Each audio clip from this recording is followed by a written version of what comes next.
Hello, everyone.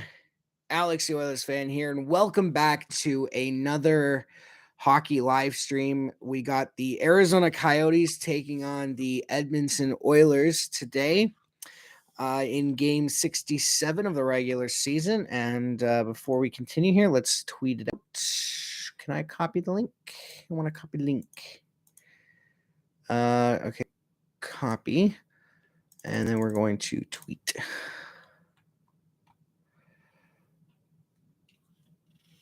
But I don't want that. This. There we go. Perfect. And now we go back here and we're going to copy the link and we're going to go here.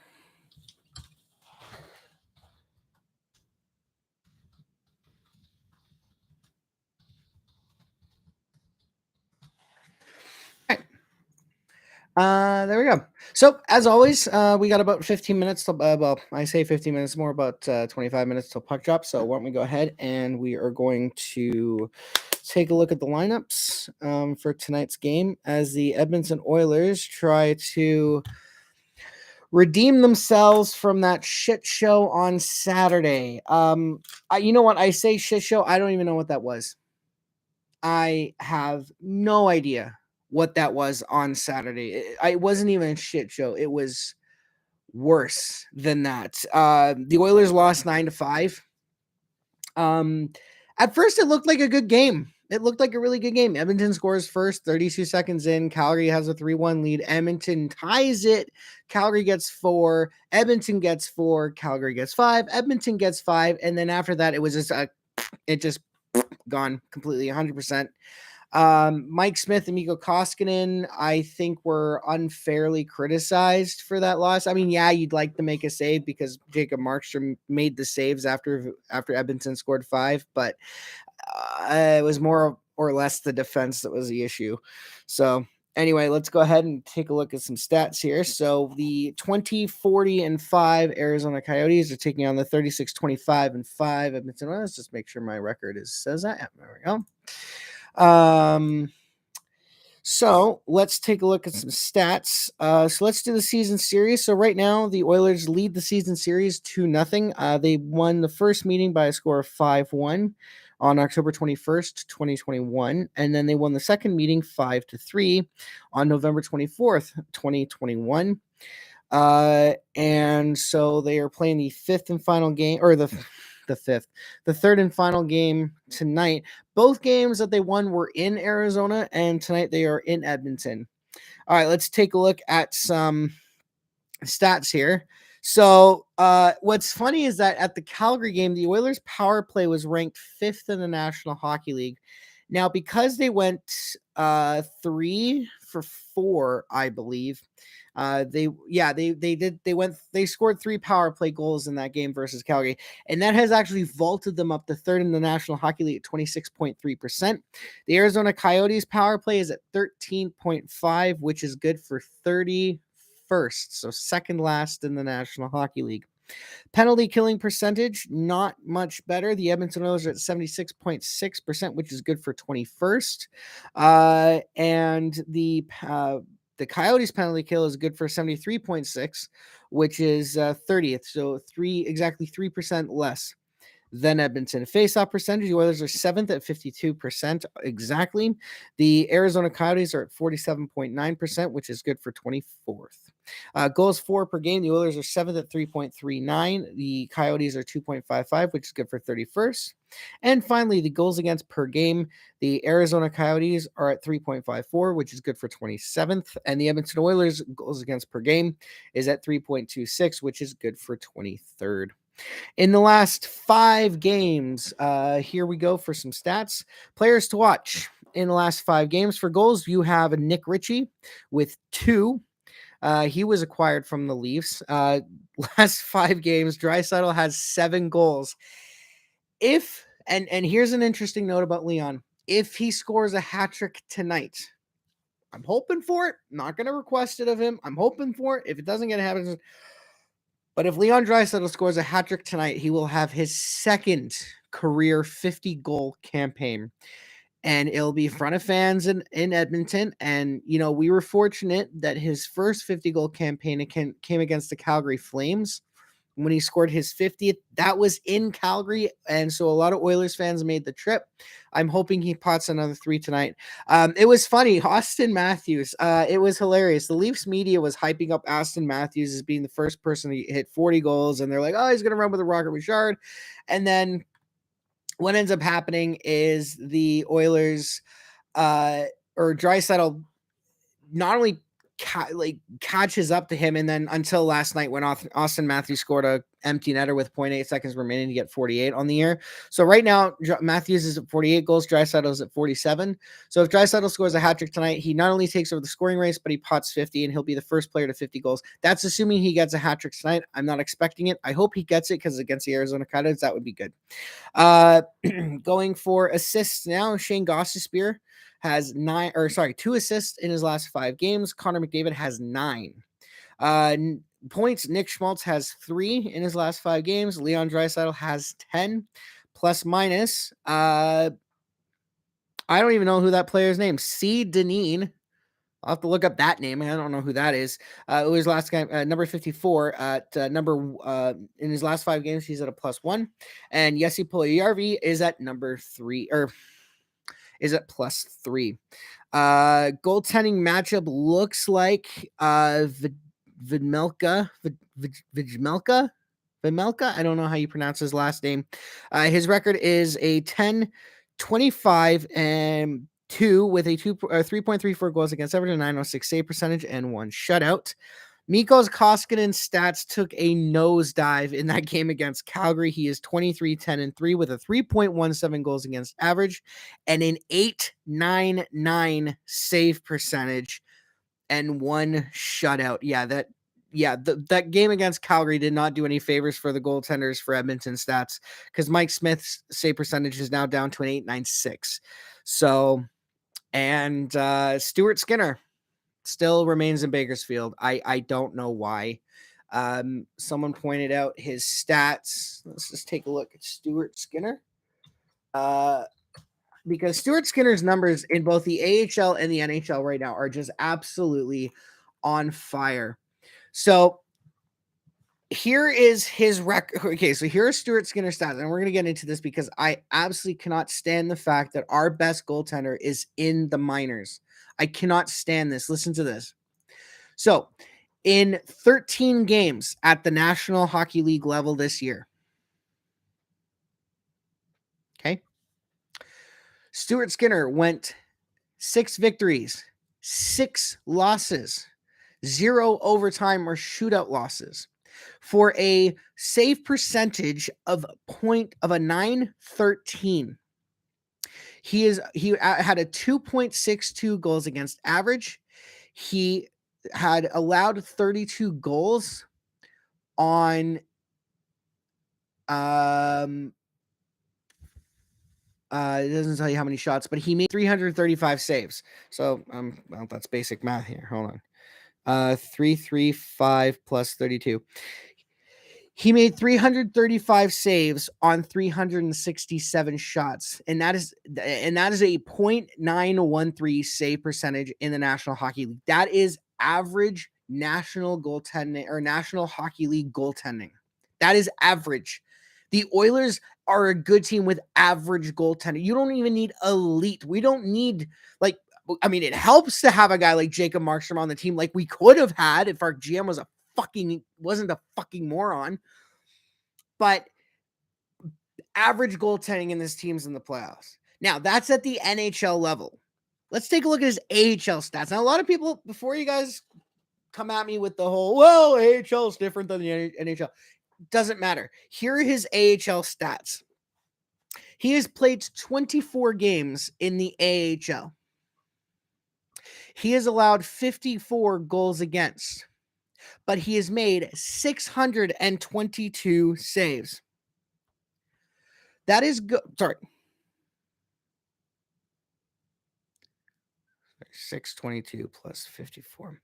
He has made 622 saves on 676 shots. His current record in the NHL. Wait, EN. What does that mean? Do they not give you like a table of contents here? What does that mean?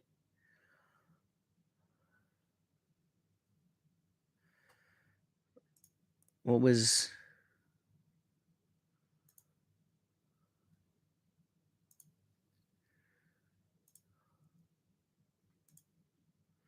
Okay, they were doing it by season.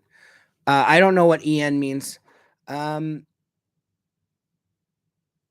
anyway, he's allowed 620, or he's made 622 saves on 676 shots.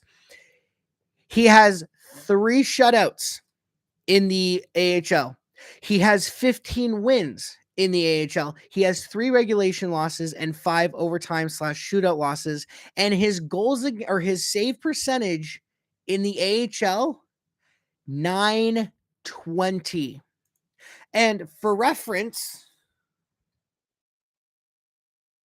that is miles ahead of what any other goaltender has for the Condors right now.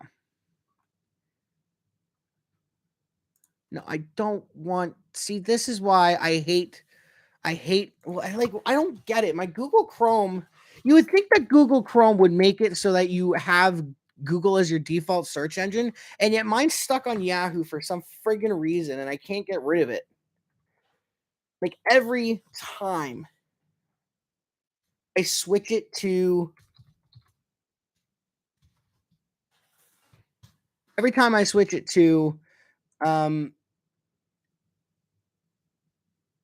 team roster stats, player stats. Every time I switch it to Google Chrome as my default search engine, as soon as I close Chrome and open it back up again, it switches back to Yahoo. I don't get it. All right, anyway, let's take a look at the goaltending. So the goaltenders, not goaltendees. Okay, so Stuart Skinner. Here we go. His stats in the AHL. Now this is now I got his stats off of Hockey DB. I'm getting them off the Bakersfield Condors website now. Stuart Skinner, 24 games played, 3 shutouts with a 2.26 goals against average, 15-3-5 on the year. So it's actually 15-3-5-2. He's got 15 wins, 3 regulation losses, 5 overtime losses, 2 shootout losses. He's had 676 shots against, and he has a 920 save percentage. Ilya Konovalov, 16 games played, 0 shutouts, a 2.78 goals against average, 4.73-2 with an 893 save percentage. Oliver Rodrigue, 13 games played 309 goals against average, 6.52-1.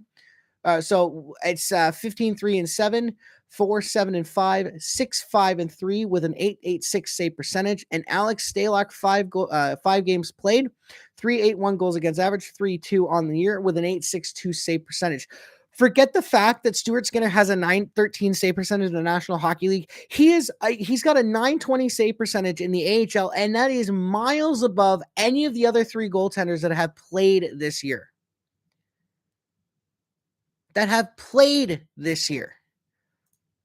And yet, after Saturday's debacle, and I get it, we're not pinning that on the goalies a lot because, we're not going to pin that on the goalies because the goalies were hung out to dry. But you would think after a game like Saturday, where a goalie could have used, where the Edmonton Oilers could have used a save from their goalie. And trust me, I understand the goalies were left out to dry by the defense, but there was a couple of goals against that the goalies could have saved, no problem. And they didn't. And you would think that after a game like that, you would think that Ken Holland would finally get a fucking clue that we need a goalie.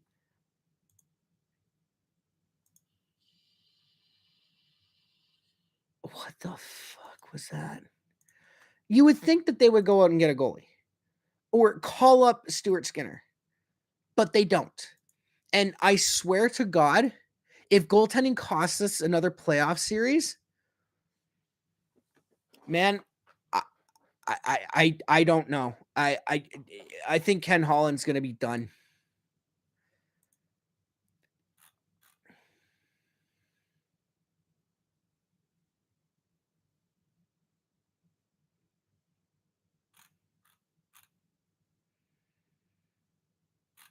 So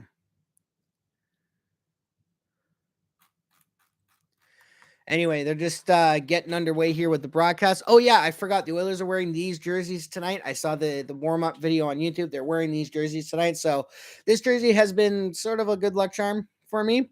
Wearing it because Connor's usually scored, but you know what? I should have gotten a Draisaitl jersey and worn that, because hopefully maybe that would have channeled the hat trick that I'm hoping for tonight.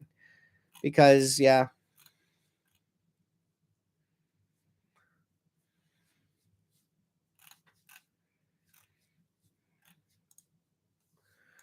So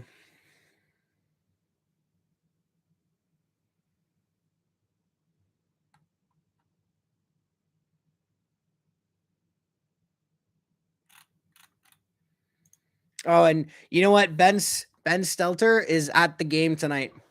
That little kid, that awesome inspiration of a child. Ben is at the game tonight, so we're hoping for some big Ben energy tonight.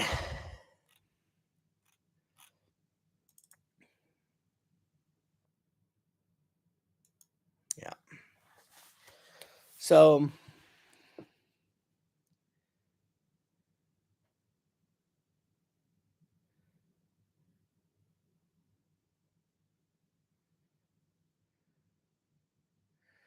yeah, they're just talking right now. They're just talking about Ryan Nugent Hopkins. Hello, viewer. Yeah, they're just talking about Ryan Nugent Hopkins contributions to the special teams, and yeah, the special teams have been great since he came back. They were perfect in his first game back versus San Jose. And then they were perfect on the penalty kill versus Calgary, and they didn't score on one power play versus they didn't score on one power play versus Calgary. So, like they had four. I think if I remember correctly, they had four opportunities. They scored on three of them. But it goes to show you how important Ryan Nugent Hopkins is to this team. And a lot of people go, "Oh, right, Nugent Hopkins isn't a good player because he's not very good defensively." He's great defensively. What are you talking about? But yeah. This was just, oh my God, I can't. Oh yeah. Look at Gaudreau right at the, like, okay, I get.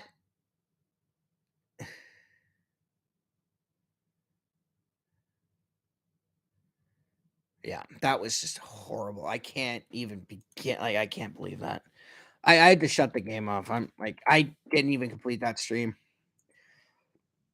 I'm thinking about deleting that video just because I just could not deal with that stream as it happened. It was just nuts. But you know what? The Oilers need to have a better game here. And yeah.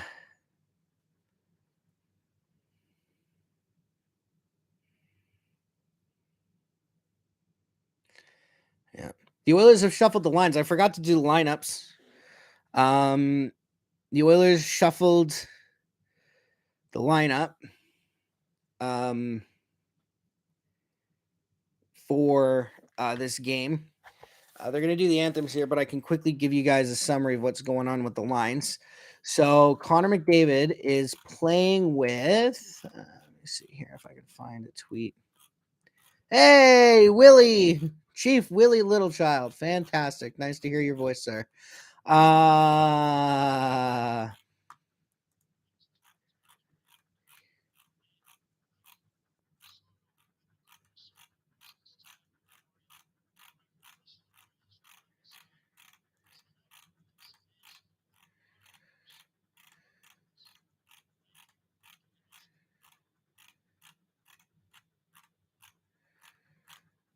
Yeah, people are starting to sound tired of that, and I am too. I mean, I don't want to get into it. I know why they're doing it. I hope they don't do it again after this season, but people are starting to sound, or yeah, that was not a very enthusiastic clap. They are very unhappy with that. All right, here they'll go. Here are the lines for tonight's game.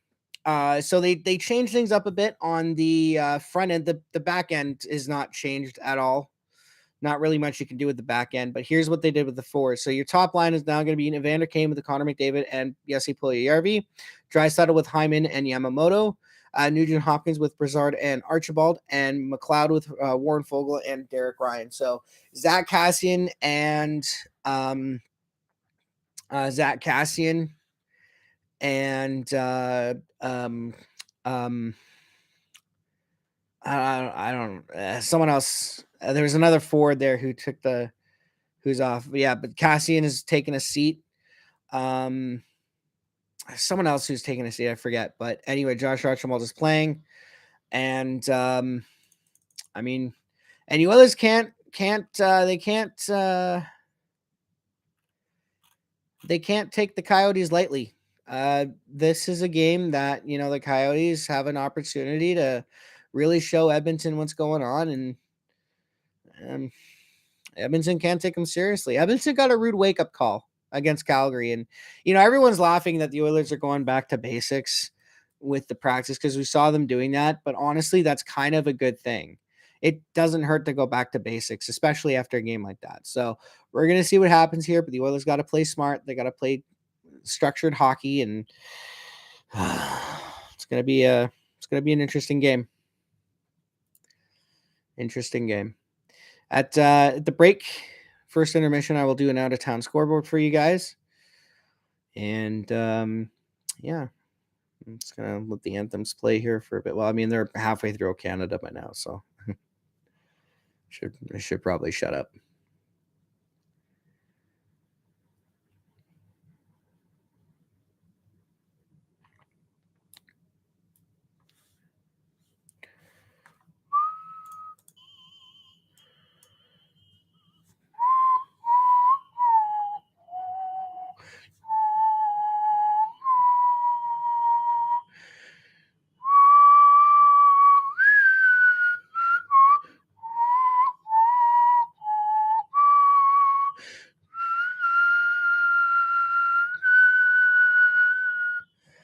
There we go. A little bit of a air Canada whistling for you guys.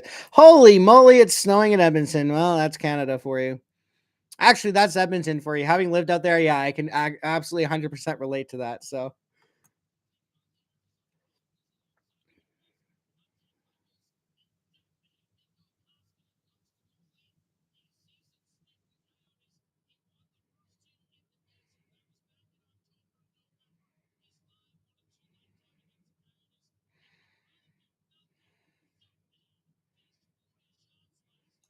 Karel Vejmelka, that's how you pronounce his name. So yeah, he's been pretty good for the Coyotes since joining the NHL. So he's actually been a bright side. If the Coyotes can turn their shit around and actually become a competitive team, he's going to be a big part of that. All right, here we go. Opening face-off, and the Oilers win it. Here we go. All right. Vejmelka stops the puck behind the net. Here comes Jesse Puljujarvi and Evander Kane working down low. Over to I didn't see who that was at the point. Puljujarvi. Okay, Connor's got it. Oh yeah, I forgot to mention Connor's up to 97 points, so he only needs 3 more points to hit 100 for like the 4th time in his career. And the only 2 times he didn't hit 100 points was his rookie season when he missed almost half a season with his injury, and the 2019 season when it was cut short due to COVID. All right, Darnell Nurse shoots it, missed the net, tried to find Puljujarvi for a tip in front. Kane's got it. Over to he tries to find Nurse, but it goes back into the Oilers zone. Koskinen is gonna he's not gonna get it because it was in the trapezoid and he can't play that puck there. All right, Tyson Barrie behind his net. He's gonna spin away from a forechecker. I believe that's Alex Galchenyuk. All right, here comes Leon. Come on, Leon. I'm expecting good things for you tonight. Leon over to Hyman, but he couldn't find him with the pass. And the Coyotes can't clear it up. Draisaitl in the corner.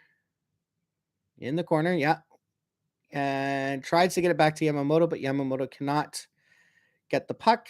And Coyotes are going to clear. Oh, Nurse. Oh, that's Kulak. Sorry. Brett Kulak. Not a great pass there, but the Oilers recover. And it's going to be a 2-on-2. Draisaitl over to Hyman. Hyman tries to get it back to Draisaitl, but it's picked off by a Coyotes defender. And they're going to hold into the zone and skid it up. All right. Oh boy, that's a sharp angle shot that you hope won't go in. If that went in, all right. Josh Archibald's gonna forecheck on Vejmelka, and he's gonna set it behind the net, and Coyotes are gonna clear. Keith. Over to Evan Bouchard. Bouchard up to Archibald. Archibald's going to stuff it down low. Oh, wait, that wasn't Archibald. That was Broussard. My bad. All right. Here comes shoots. Save by Koskinen. Well, there's still not of a shot on goal yet. That's a little bit concerning. I mean, we're only 2.5 minutes in, but still, you hope. I mean, the Coyotes got 2 shots. All right, Coyotes, I'm going to clear it out. Horizontal hockey right now. You're never going to get into the zone playing horizontal. Oh, no. Shoots. Missed the net. Deflected off of Darnell Nurse. I don't know who that is. And Coyote tries to rip it from the point. Oh, here comes McLeod. Forechecking, but he's not going to get the puck, and Coyote's going to transition it the other way. Seriously. All right, Nurse. Tries to get it up to Puljujärvi. Here goes Galchenyuk. He's going to pass it out in front. Good recovery by Nurse, and here comes Puljujärvi with Connor. Connor takes it, shoots it, missed the net. It's going to go all the way down to the Oilers zone. All right. Kulak goes for the back skate. Turns back in his own zone. Yeah. It's going to be another late night for me, boys. Game is started at 9:30. And I'm going to be up till at least 12. All right. Tyson Barrie shoots it. Looking for a tip from front, but it's not going to get there. Puljujärvi has it. Kulak pinching. Oh, Connor scores! Yes! Connor McDavid with his 98th point of the year. And Edmonton's first shot on net goes in. Great work by Brett Kulak at the blue line to keep that puck in. And he finds Connor McDavid, who's in all alone in the slot, and he just outweights Vejmelka. Look at this shot. So Tyson Barrie tries to find Puljujärvi in front. Puljujärvi can't get it. Kulak pinching down low, forces the Coyotes into a turnover, and it was Jesse Puljujärvi at the blue line who finds Connor right in the slot, right there. Perfect. And Connor just outweights Vejmelka. Vejmelka goes for the scorpion save, but Connor just says, no, sorry, Bob, and roofs it over Vejmelka's left pad. 1-0 Edmonton. What a play by the Oilers. Oh, here comes Draisaitl. He's going to dump that puck in. All right, I got to tweet that out. Connor!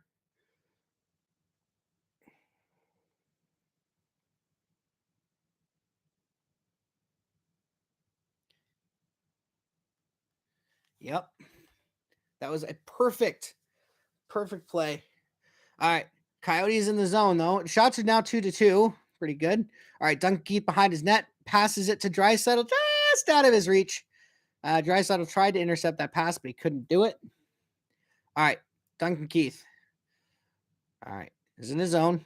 He's got plenty of time. Passes it to Bouchard. Bouchard up to, who was that, Broussard? Yeah, I think that's Broussard that stepped onto the ice. Hey, I have a leg. And the Coyotes get called for icing.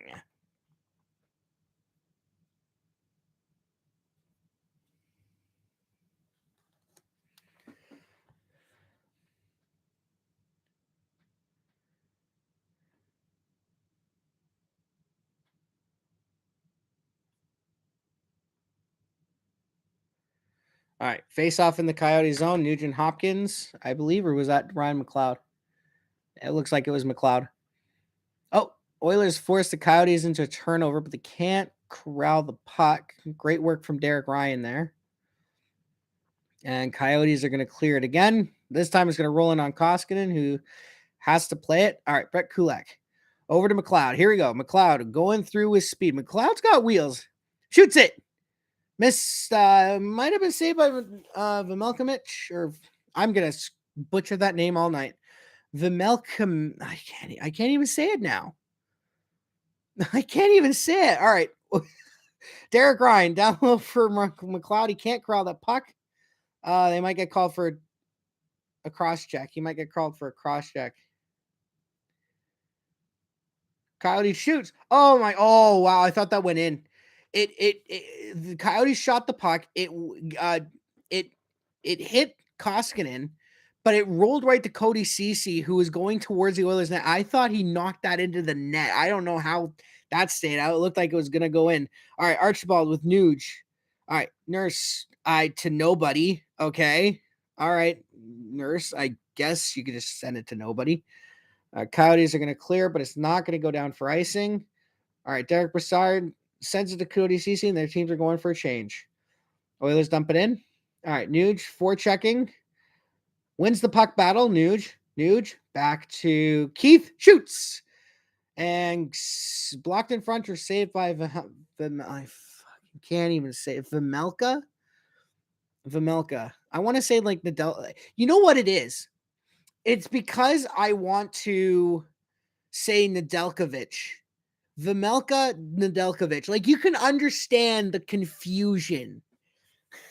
That's what it is. I want to say Vejmelkovic. See, now I can't even say the word I'm intentionally trying to say. Hey, James H. Brown injury lawyers.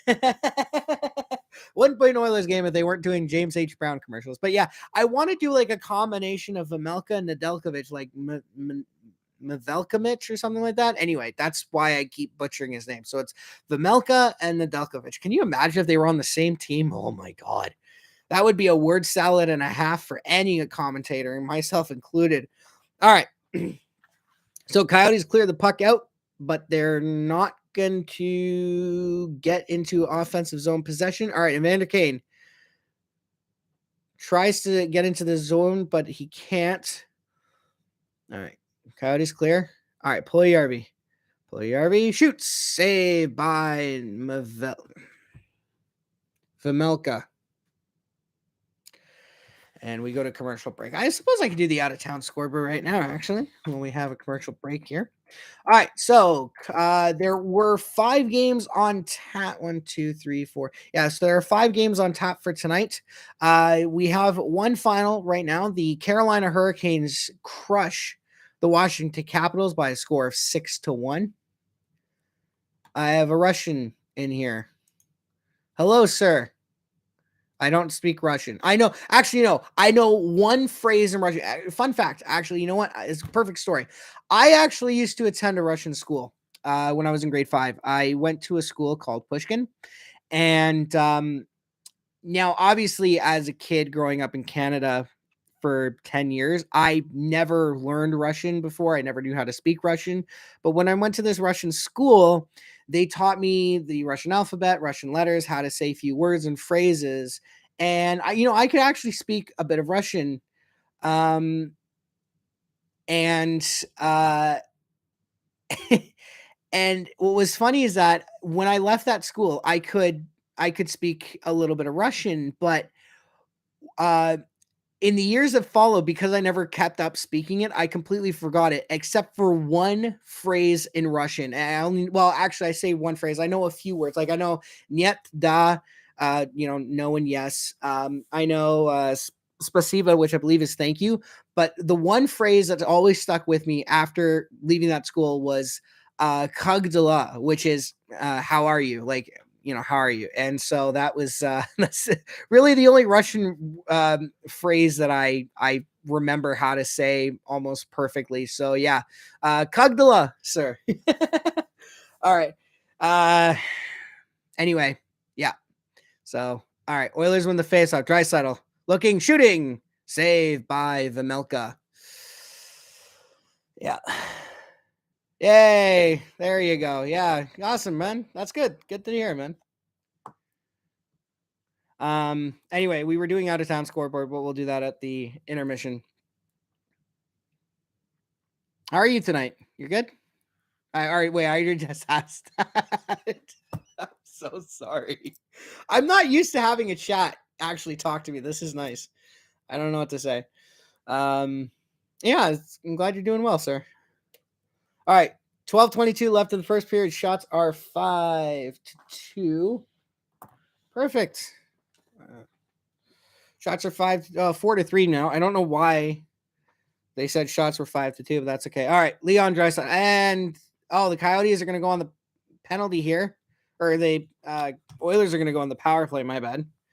You know what? Actually,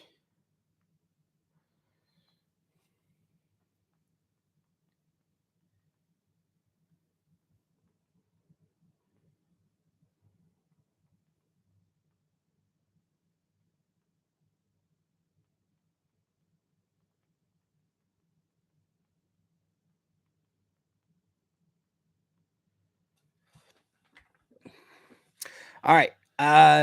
Mayo, I don't remember his first name, gets a penalty for holding. All right, Connor tries to find Tyson Bear at the blue line, but it skips past. Yeah, you know what? Well, you know what? Honestly,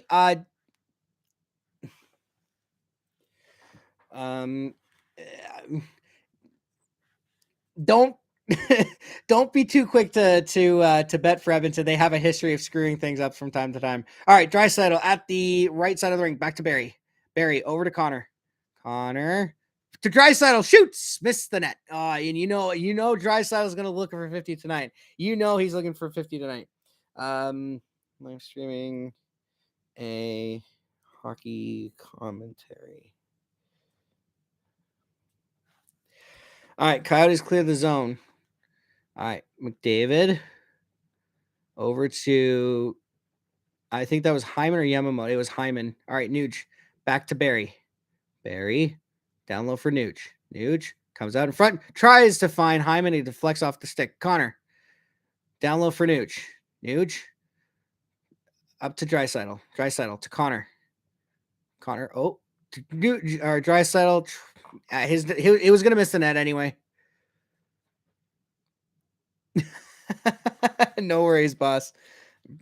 Hey, I just appreciate you coming out and watching at the end of the day, honestly. All right, Tyson Bear to Draisaitl, missed the net, or he didn't miss. He missed. He missed his shot. He didn't miss the net. He missed the shot. All right, Barry, down low for Connor. Good work on this power play. They're getting lots of chances, but they just can't bear. They can't buy a goal right now. Nuge to Barry, over to Connor. Connor for Nuge, shoots, blocked in front of the net. Nuge, Draisaitl finds Connor. Puck bounces on him, but Connor still got it. Connor for Hyman, shoots. Hyman shoots. Saved by Vejmelka.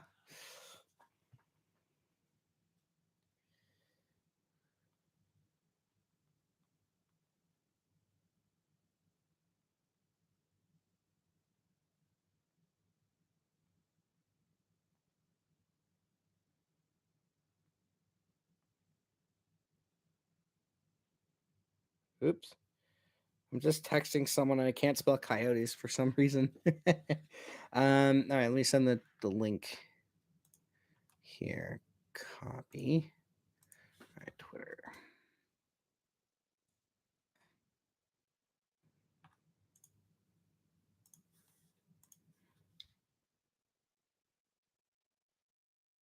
All right, so the Coyotes killed off the penalty, but I thought the Oilers had a good look. They just missed it on a few chances. Nurse, tries to find McLeod back door. Oh, and he scored.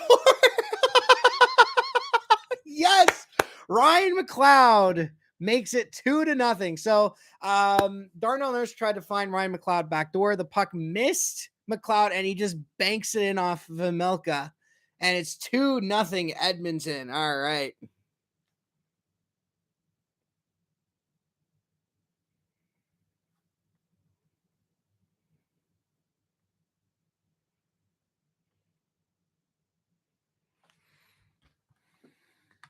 Yep.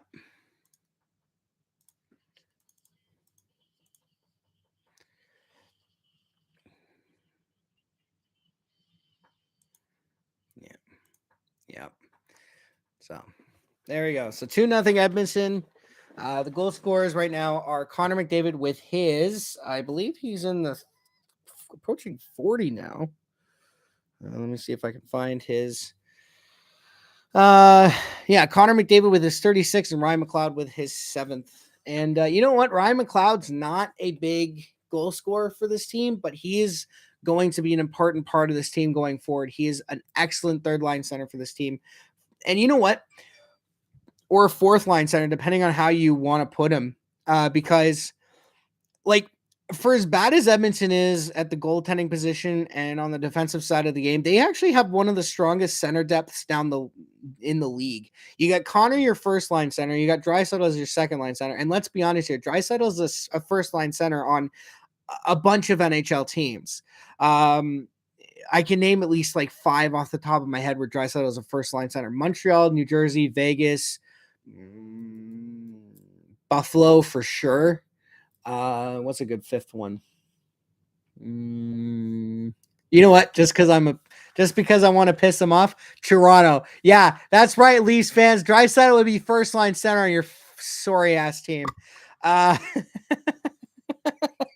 But yeah, he would be first line center on a whole bunch of teams. So you have 2 first line centers on the first 2 lines. Then you have Nugent Hopkins, who's criminally underrated around the National Hockey League.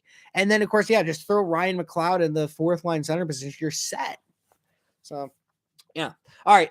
We're on a commercial break, so let's go back and go through the lines again, or the out-of-town scoreboard. So, yeah, we were saying, Carolina absolutely demolishes Washington by the final score of 6-1. With 2:12 or 2:13 left in the third period, the St. Louis Blues have a 4-1 lead on the Vancouver Canucks. With 5 minutes left in the second, the Chicago Blackhawks have a 4-3 lead on the Buffalo Sabres. Now, interesting thing about this, the Chicago Blackhawks were leading 4-0. So they're in the process of blowing a 4-0 lead. Question is, will they maintain this? We don't know. And with 9:03 left in the first period, the Edmonton Oilers have a 2-0 lead over the Arizona Coyotes. At 10:30 p.m. tonight, the Seattle Kraken are taking on the LA Kings in LA. And what are they? Oh, Phil Kessel. Yes, Filthy Phil. You know what? Phil Kessel, God bless that man. Is he playing? Okay, he is playing good. Yeah. You say what you will about Phil. He was great in Toronto. He was one of the few reasons Toronto actually did something positive at any point in their seasons where they're garbage. It was just a bad situation for him. I'm glad he went to Pittsburgh and won 2 cups. that was kind of like the funny thing in Toronto, right? He gets traded to Pittsburgh and then he wins 2 cups. Phil Kessel is a Stanley Cup champion. Yeah, well, in Edmonton, we were saying Justin Schultz is a Stanley Cup champion. All right, Duncan Keith in his own zone. All right, to Draisaitl. Draisaitl is going to wind it up, pass it to Kyler Yamamoto. Draisaitl can't get it back in time. The Coyotes are going to get it out. You got to feel bad for Arizona, man. Like, Arizona is one of those teams where, like, I don't want them to win a cup, but God damn it, I want them to do so. Oh my God, that's a good chance. I want them to do something relevant. And like the last time they were relevant in the National Hockey League, they went to the conference finals in 2012. And then they lost to the Kings. But like, you got to feel bad for the Coyotes. They're stuck in a location that doesn't really want them. They don't have a fan base that likes them really. And by that I mean they don't have a dedicated fan base. Obviously, the fans of the team like them, but you don't have like something in Edmonton where you're going to fill in capacity. Their home rink next year is a college stadium that's going to fit like 500 people. I mean, I appreciate the NHL expanding to Arizona as a potential avenue for hockey destination, but they got to pull the plug here, man. They really got to pull the plug on Arizona and just get them out of there. Like, you don't even forget expanding for a 33rd team. Just move the Coyotes out of Arizona. Spare them the embarrassment of being there. Right? So, anyway, it is what it is. You feel bad because they come into a game like this where they're not expected to win, and I mean, credit them. They'll play well enough to shock people into believing they can do it, but at the end of the day, it's just like, why?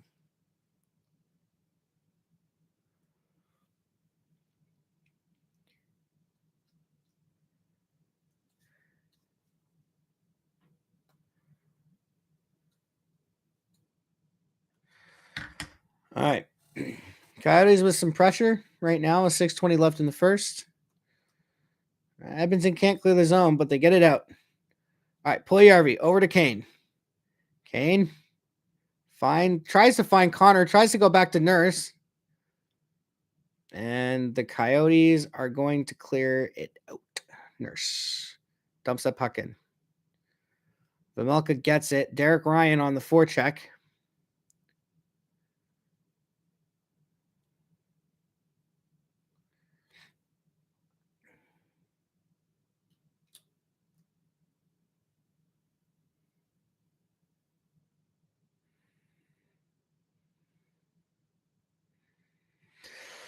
All right, Duncan Keith. And that's going to be icing on Edmonton. Yeah, he missed everyone with that pass. Is it Sports Interaction? Your betting site, yeah.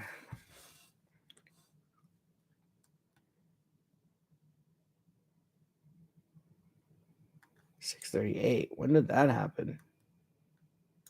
I missed that. apparently. Oh man, I missed a good chance. Jesse Puljujärvi was in all alone, and he wired one on Vejmelka.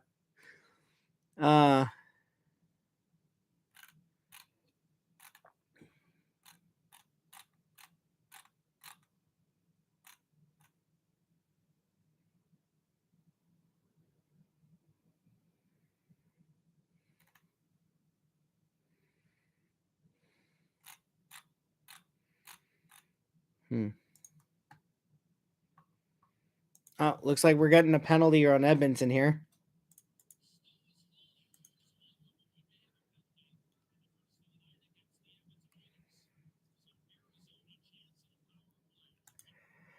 All right. Yep.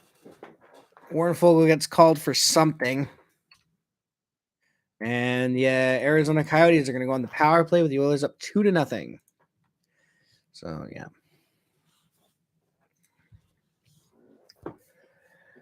Pretty good game so far from both teams. Nothing really to commentate on.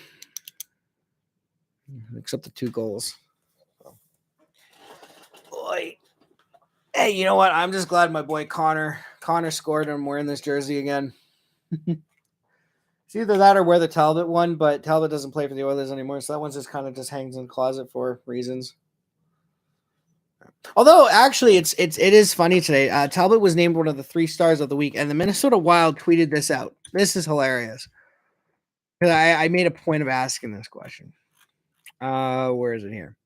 A well-oiled Talbot. Congrats, Cam.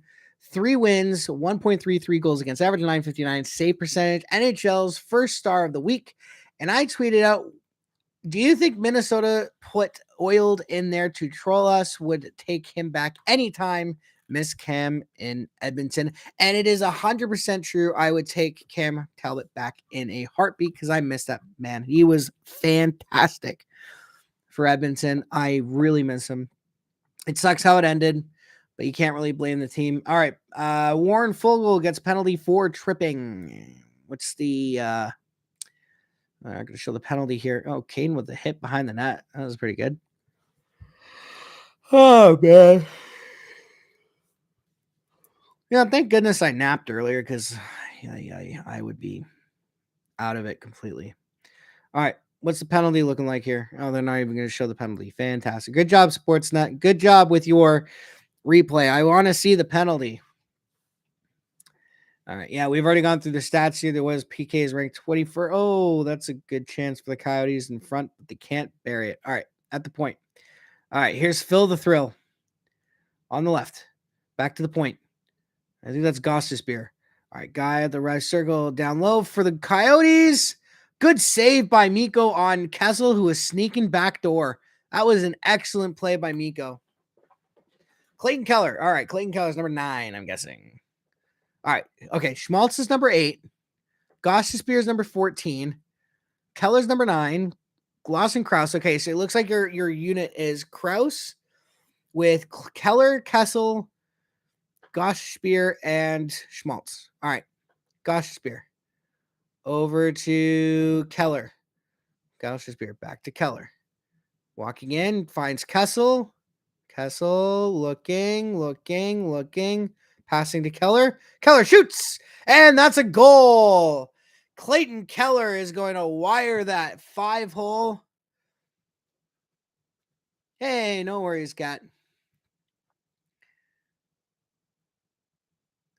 Yeah, Clayton Keller is going to wire that 5-hole on Mikko Koskinen. All right, was there a screen? That's my question. Kessel, yeah, finds it. I mean, and it hits off Nurse, or it hit Kulak. Kulak went to block the shot, and it goes off his. Oh man, it was either. It looked like it deflected off. Who was? Okay, hold on here. I gotta look at this again. So it's Kulak. Who's that? Hyman. I deflected off Hyman's skate, or a stick rather. So Clayton Keller wires it on net, and it deflects off Zach Hyman's stick and goes 5-hole on Mikko Koskinen. You can't blame Mikko, and you can't. That's just hockey, though. That's how hockey is. Game of bounces. All right, Puljujärvi. Back to Connor. Back to Bouchard. He's gonna walk and shoots it, and Vejmelka is gonna make that save.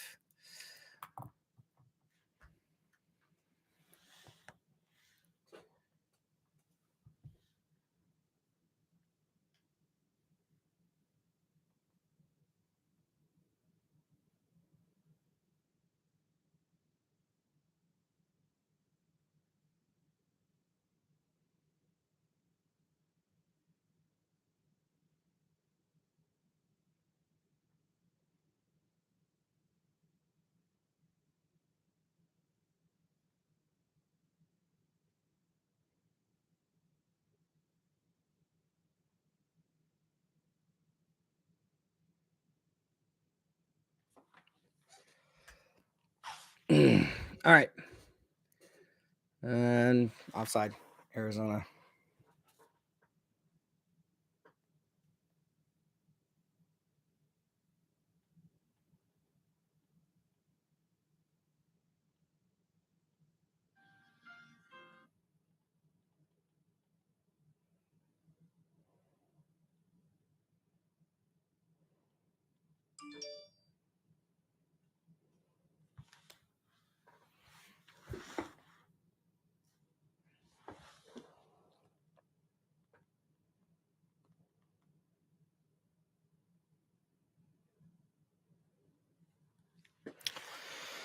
All right.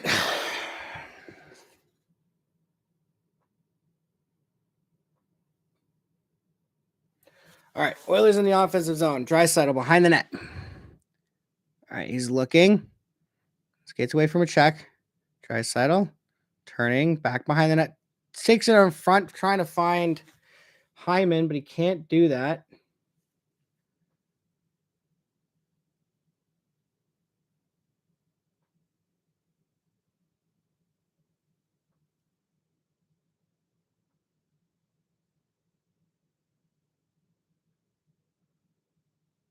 Offside, Arizona.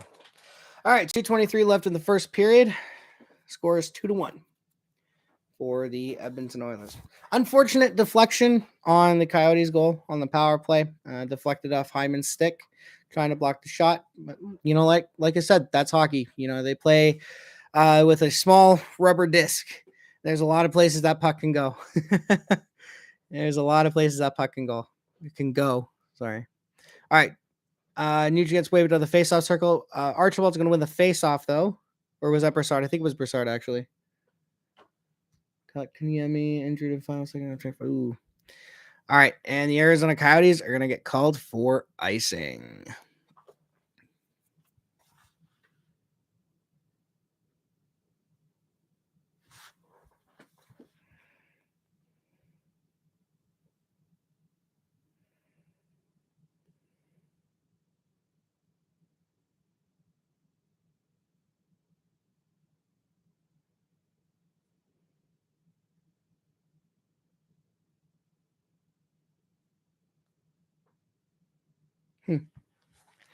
All right, scramble draw, and the Arizona Coyotes are going to come out with it. Koskinen behind the net.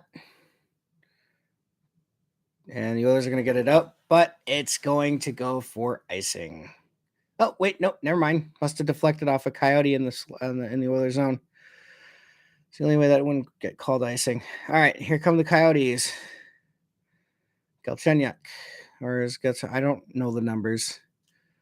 All right, here comes Brassard. Passes it back to Bear. I hate the drop pass. I hate it. I hate it. I hate it. It is the stupidest thing you could ever do in the game. All right, who's that? Duncan Keith. All right, Duncan Keith. Over to Bouchard. Finds Kane. Kane is going to try and dump it in. It's going to go to Connor. He's going to go behind the net. Austin Krause is going to tie it up with Puljujärvi. McDavid working down low.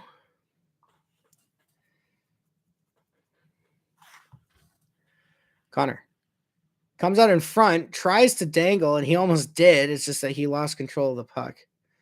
All right, 56 seconds left of the first period. Kane out front to Puljujärvi, but he was tied up. And the Coyotes are going to clear the zone, but that's going to be icing. Another icing call on the Arizona Coyote with 48 seconds left in the first period. Yeah, good work by the team here. They winning a lot of puck battles, and that's important. And we have 3 viewers here. Oh, hello. Yeah, Connor just lost the handle on that puck. Otherwise, he was going to come out. All right, Hyman. Hyman behind the net, tries to wrap around. Vejmelka is going to make that save. I still want to say I can't even say it. Like I said, like I was saying earlier, I want to combine Vejmelka with Nedeljkovic. And whenever I try to create that combination, I can't say it. This like my tongue goes bleh. All right. Draisaitl. That's going to be a bad face-off. Everyone's clapping for some reason. I guess it's because Ben's in the house. All right. CC down low. Hyman. Backhander. Deflected. 33 seconds. Coyotes. If you're the Coyotes, you need to get out of this period down by 1. Or tied, which they could very well do here. Coyotes. Shoots. Blocked in front. Draisaitl's got it. Clear the zone. And 7 seconds left. Oh, no. That's a deflected shot. 3.6 seconds left in the first period. And period as good as over, but it ain't over till the fat lady sings. All right, we'll prepare to do the out-of-town scoreboard.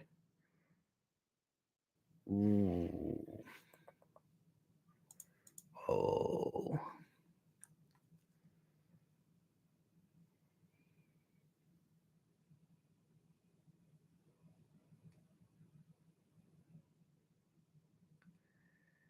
And the first period comes to a close. All right, so the first period is over. The Edmonton Oilers lead by a score of 2-1. Connor McDavid with his 36th goal of the season. Ryan McLeod has his 7th. And Clayton Keller has his... let me just find the stats here. And Clayton Keller has his 28th. Man, Clayton Keller's a player for the Arizona Coyotes. He's actually been pretty good for them. 28 goals on the year. That's on that squad. That's pretty good. That's impressive. All right, first intermission here, and as always, I like to do something else. So, what are we going to do? What are we going to do? Suppose I could do more stories from the trenches of goaltending myself. You know what? Yeah, let's let me tell that story actually, because I'm talking about. I was talking earlier about how, hockey is a game of bounces at the end of the day. They're playing with a small rubber disc. And if I actually had a hockey puck with me, I would show you what it is, but you can look up an image online. And it's rubber. It's a rubber disc. Now, before every hockey game, the pucks are actually frozen. because it tries to take the bounce out of them. Now, of course, I mean, it's rubber, so it's eventually going to start bouncing again. But hockey is a game of bounces. I want to tell you guys a funny hockey story from when I was playing goaltender last spring. Not last spring, the spring before when COVID first hit. And it was our first game of the season.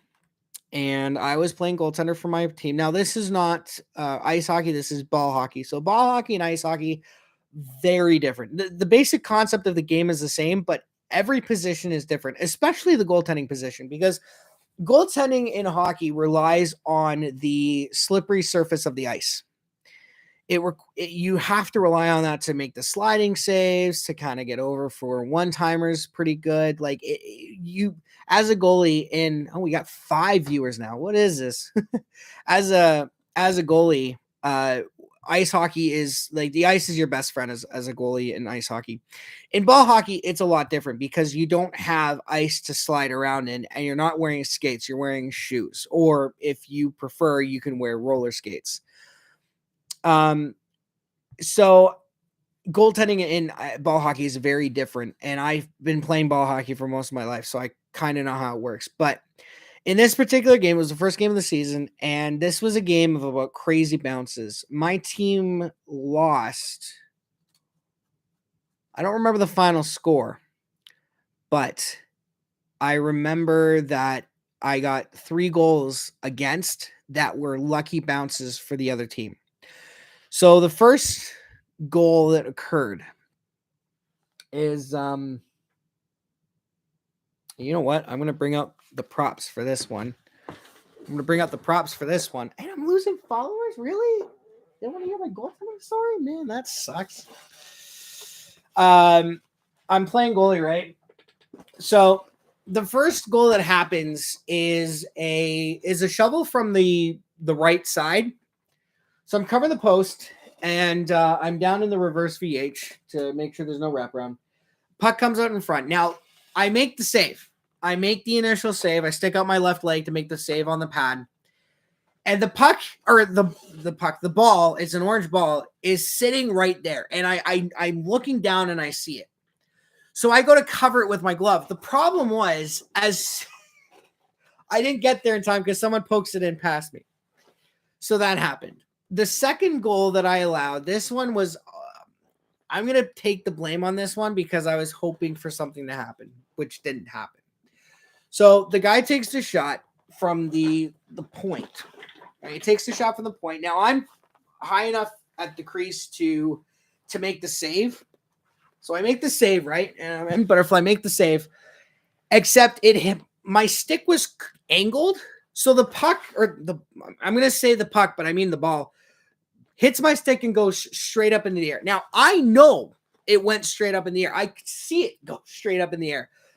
But my logic was, well, it's going up in the air. It's probably going to go high enough that I'll get a whistle. I don't have to worry about it. Well, the one thing they teach you in hockey and generally should teach you in life is when you're running the 100-meter dash, you run for 110 meters. You run until that race is over, which means you don't stop trying until you are absolutely sure you can. Because in this case, if I had looked up and used my glove to snatch the puck, that puck wouldn't have gone in. And of course, what happened is it goes up, comes down, rolls into the back of the net. It's, 2-0 at that point. But the lesson there is you play till the end and you do not stop until the end. And anyway, and then the third one was just an unfortunate deflection in front of my net on a power play. I'm covering the right goalpost, and I'm standing up for this one because the guy's at the hash marks. And yeah, he tries to send it out in front, and it just goes off one of my defensemen, and it happens. Doesn't happen a lot, but it happens. So, yeah.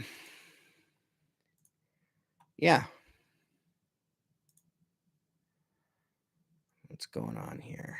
So, yeah, that's a goaltending story for you guys. And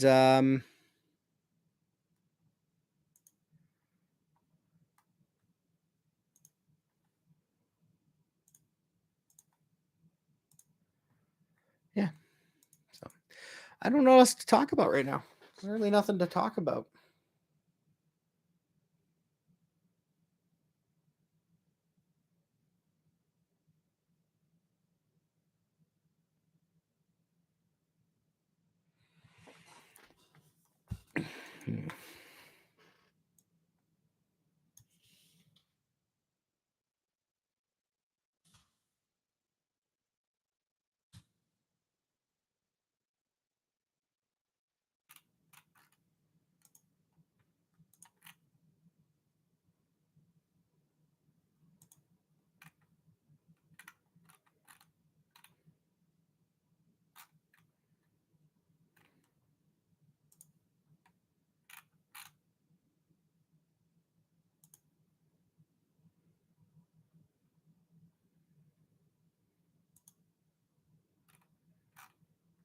Hmm.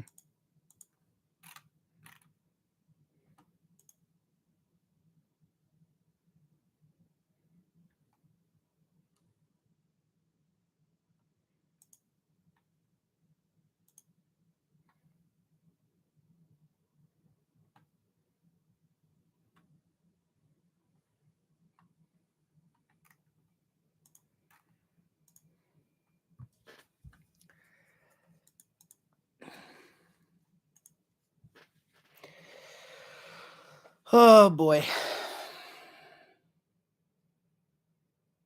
I don't know what to talk about really.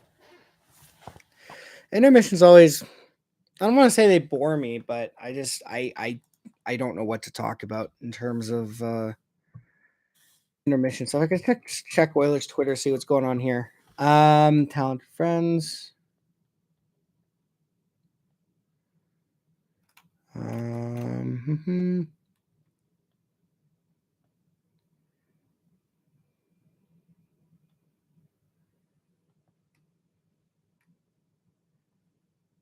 what?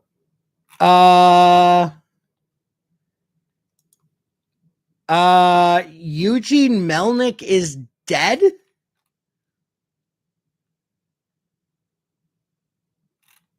Oh my goodness.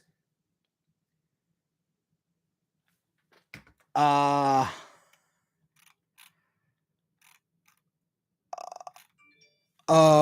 yeah, Eugene Melnick, the owner of the Ottawa Senators, is dead. Oh, that is oh.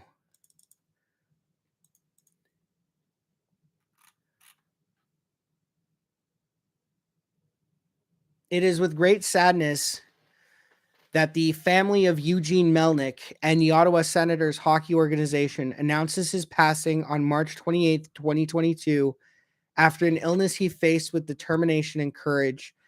That sucks.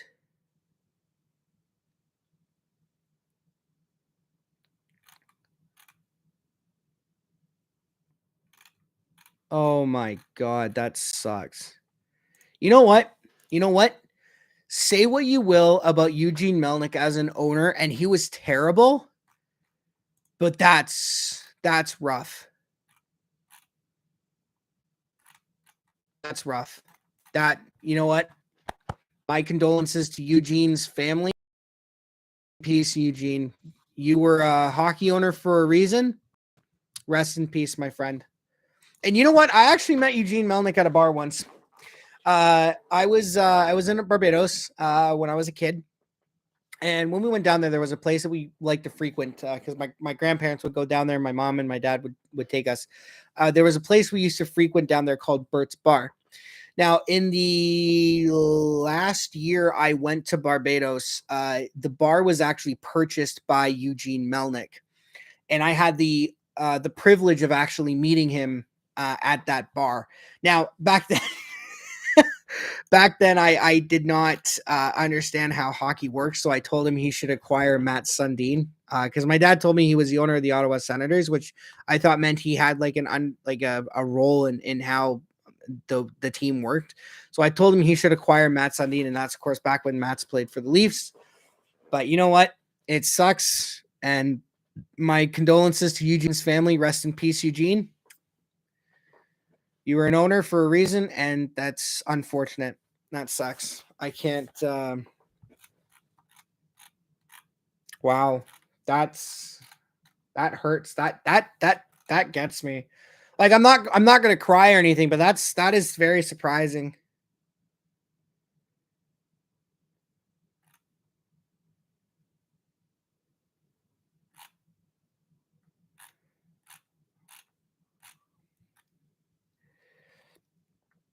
That is unfortunate.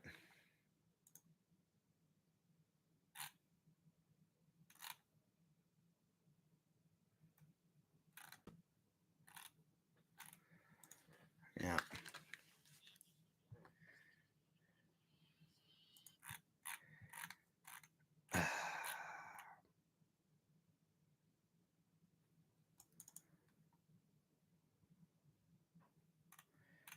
Oh my God, he was 62 years old as well. That sucks. That is terrible. I can't.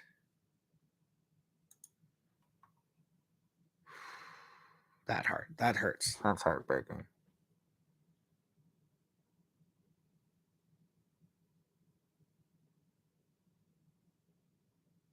Wow. My condolences to the family. Rest in peace, Eugene. The hockey gods just got a new person. Wow, that's unfortunate. How the hell now am I going to? Oh, Draisaitl was named the third star of the week. What the hell? They didn't bother telling me that. All right, well, that puts a sour spin on tonight's game. Oh no! Did they do it? Oh. Wait, it might. Oh, they did. The Chicago Blackhawks blew a 4-0 lead. Oh my God. The Chicago Blackhawks were leading 4-0, and it is now tied at 4. Oh, if you're a Hawks fan, yikes. Ho, ho, ho, ho, ho, ho, ho, ho, ho, ho, ho.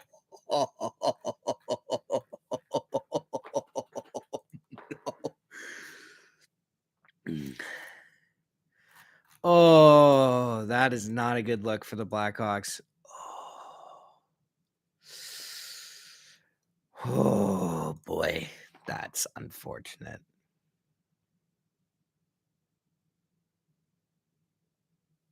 That is unfortunate.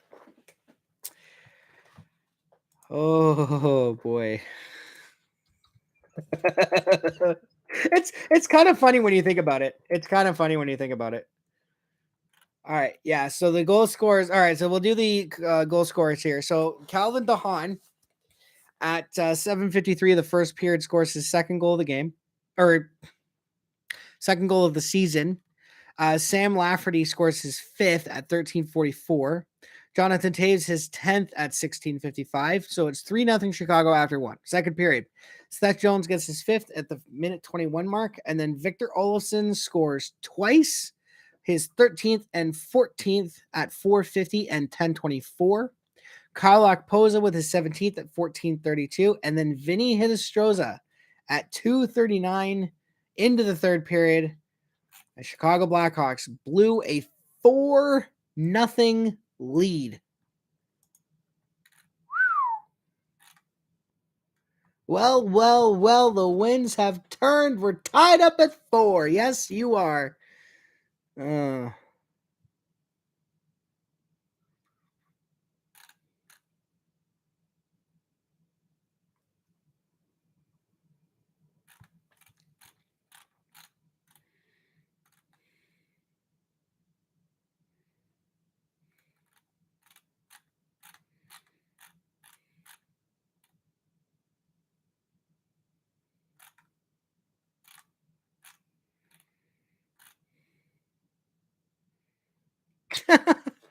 Oh, I gotta like this. What is this? A downvote? Why would you downvote? I don't want to downvote. Why are only some people allowed to downvote? Someone tweeted a picture from the Oilers game. It's a little kid with a sign that says "Pissy mode activated." Yes, yes, it is. Eugene Melnick passing away was not on my 22 list of things to happen. Like, what the fuck? Yeah.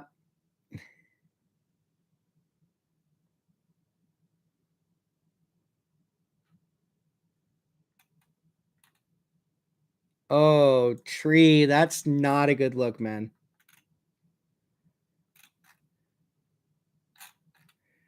Dude, that's not. Look, I get what you're trying to do, but damn.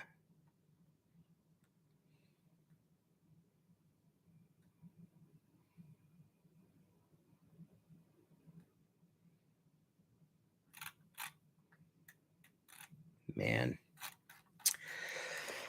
Oh, well.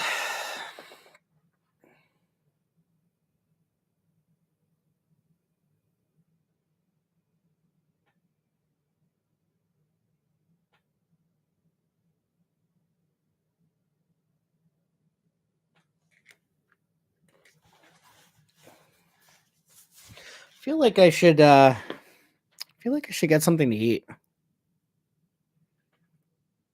What time is it? 10:32. Oh my god, it's 10:32. Oh, I should be going to bed. I should have been going to bed like right now to get a decent amount of sleep. See, this is why I need to move out west. That's why I need to move back to Edmonton so that when I watch an Oilers game, it can happen at 7:30. Oh, but then I don't have Sportsnet on my TV, so I can't even watch on the internet. I'm kind of screwed either way. I am screwed. These late games kill me, man. Like, I hate living in Ontario for that reason. All right, second period is about to get underway here, but yeah, I just hate like the late games. 7:30, their time is 9:30 my time. My time. It's even worse if they're going to California because those games don't usually happen till 10:30 at night. That's like, I'm not going to bed to 10:30 at night because that means I have to go to bed at 1:30. All right. Second period is underway. Darnell Nurse sends it up to Jesse Puljujarvi. Is going to dump it in behind the net. Vejmelka is going to play it over Evander Kane.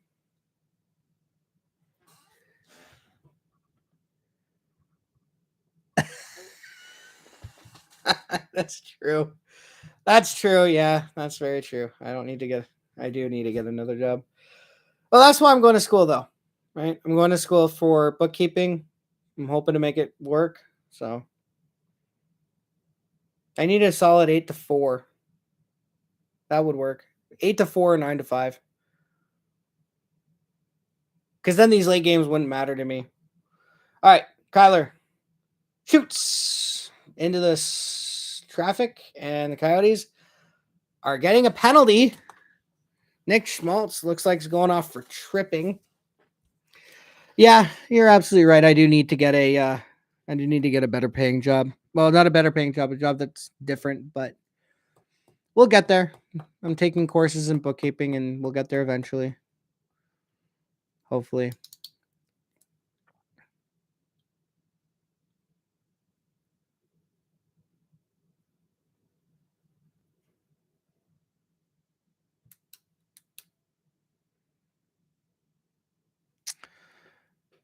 Oh, never mind.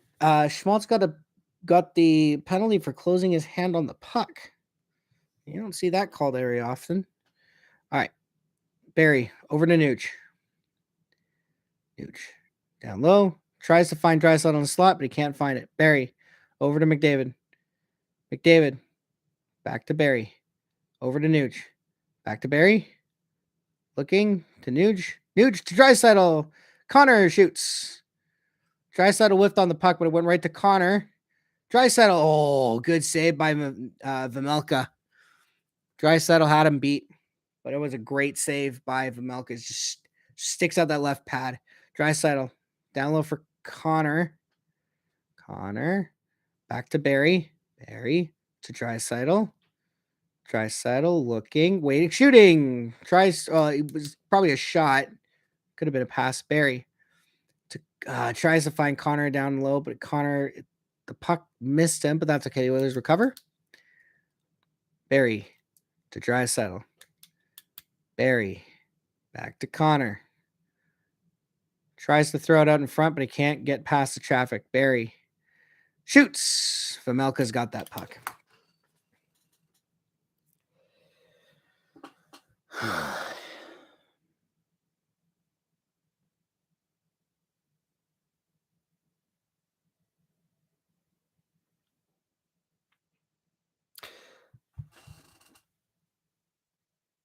The problem I have with the Oilers power play right now is that it's been scouted by everyone, and they kind of know how to beat it. All right, Keith shoots into traffic, and the Coyotes are going to clear that puck. 37 seconds left in the power play. I'm not going to say anything about the second unit because the last time I commented on the second unit power play, they scored. Oh!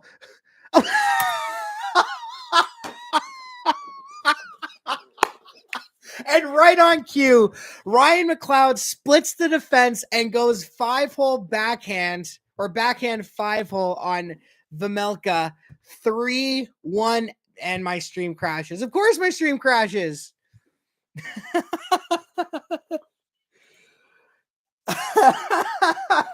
Like clockwork. So I should have been doing this from the very beginning. This is great. I love it when stuff like this happens. I didn't say anything. I didn't want to say anything because last time I said anything, they scored, and they scored right here. That was fantastic. You couldn't have drawn that up any better. Ryan McLeod with his second of the game, his 8th on the year, and his 3-1 Edmonton. I am going to tweet that out because that's what I do.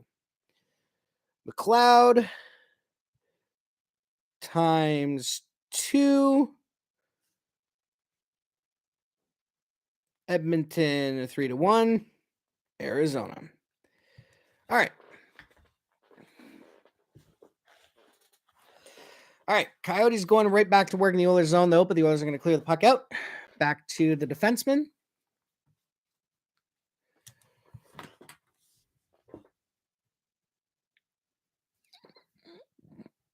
Oh, geez. I'm so sorry.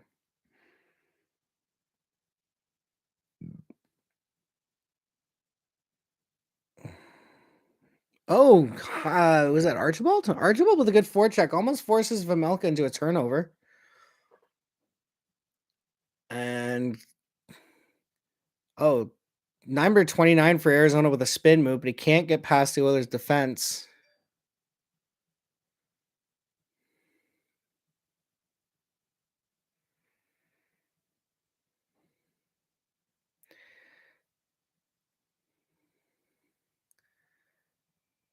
Connor. Man, the Coyotes are hitting every one of Edmonton's fours right now. All right, Kane. A weak shot. It doesn't even get on net. It's just Vejmelka's going to come on and slay the puck. A commercial break. Yeah, it doesn't look like it. Yeah, look at McLeod take off. I mean, McLeod's got wheels. Yeah, he just goes backhand 5-hole. Vejmelka, you got to close those legs, man. You got to close them up. This isn't a porno. Close those damn legs, man. He opened them looking to get lucky, and nah, not tonight, bro.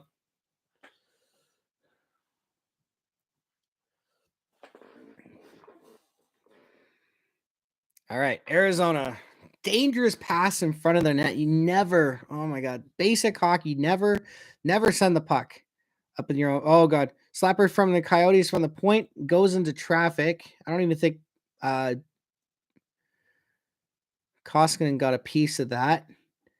All right, Kessel. Oh, that's not Kessel. Never mind. I saw the 6 and the 1, but the 6 kind of looked like the 8. Oh, carefully your stick there, nurse. You don't want to get a penalty for hooking. And Goss Spears got it. Yamamoto's forechecking. And he forces him right into a pass. Draisaitl. Did he hit the post on that?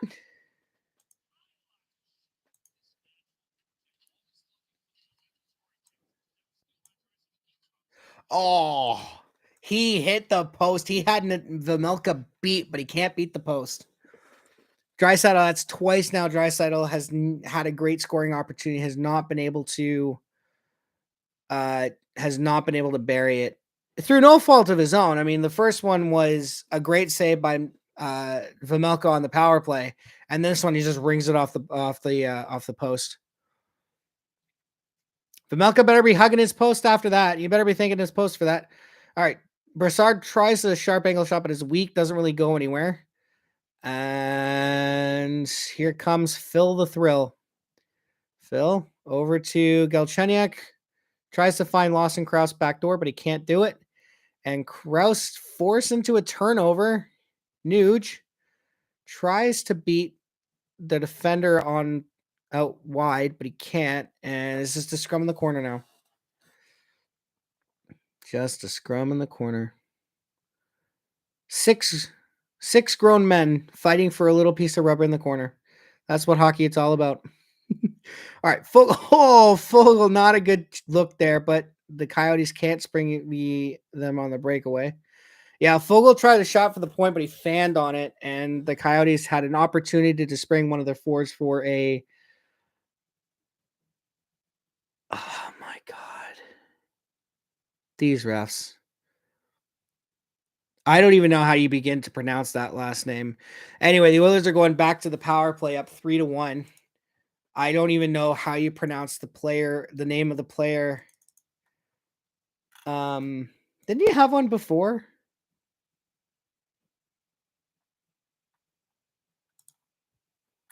Oh. All right. We have a scoring update. The Blackhawks have a 5-4 lead over the Buffalo Sabres now.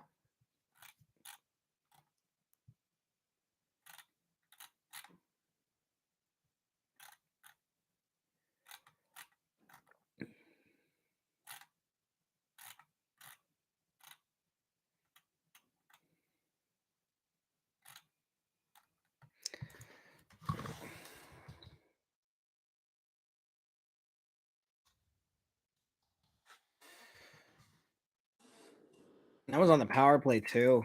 The deflection. All right.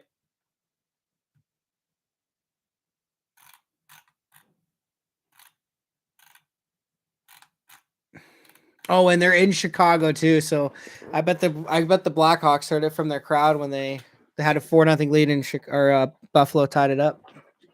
They must have heard it. I would have been booing the Boo Birds. The Boo Birds would have come out for sure in Chicago. Yeah.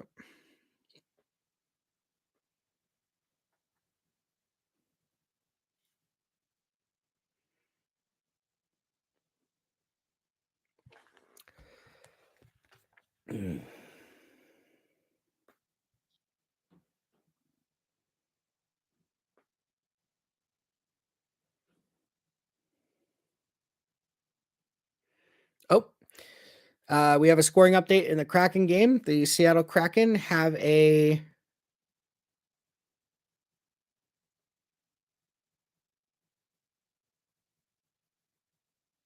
have a 1-0 lead on the LA Kings. All right. I don't even begin to know how you pronounce that last name. I'm going to try. Anyway, Coyotes player going off for holding. Oilers are 1 for 2 on the power play with 6 shots. Let me see if I can pronounce. Oops. I don't need a Little Caesars pizza. I need the NHL app. I already had Little Caesars for supper. All right, let me see if I can find the. Okay. Vladislav Kolyachchuk, I believe is his name. I believe that's how you say it. Is high sticking against Ryan McLeod. All right, Nooch, over to Barry. Over to McDavid. McDavid, down low for. Oh, wait, that was McDavid. Sorry. Barry shoots. Missed the net or deflected. All right, Nuge, back to Barry. Barry, over to Connor. Connor, down low for Draisaitl. Draisaitl, over to Barry. To Draisaitl. Draisaitl, down low for McDavid. McDavid, up top for Nuge. Over to Barry. I mean, you got to give credit to the penalty killers of Arizona. They're being aggressive right now. Connor to Nuge. Nuge, back to Connor. Connor. Oh, was that a save? Tries to find Puljujärvi in front. That might have missed, or that was a save. Barry shoots. And Vejmelka is going to make that glove save. That might have been a save by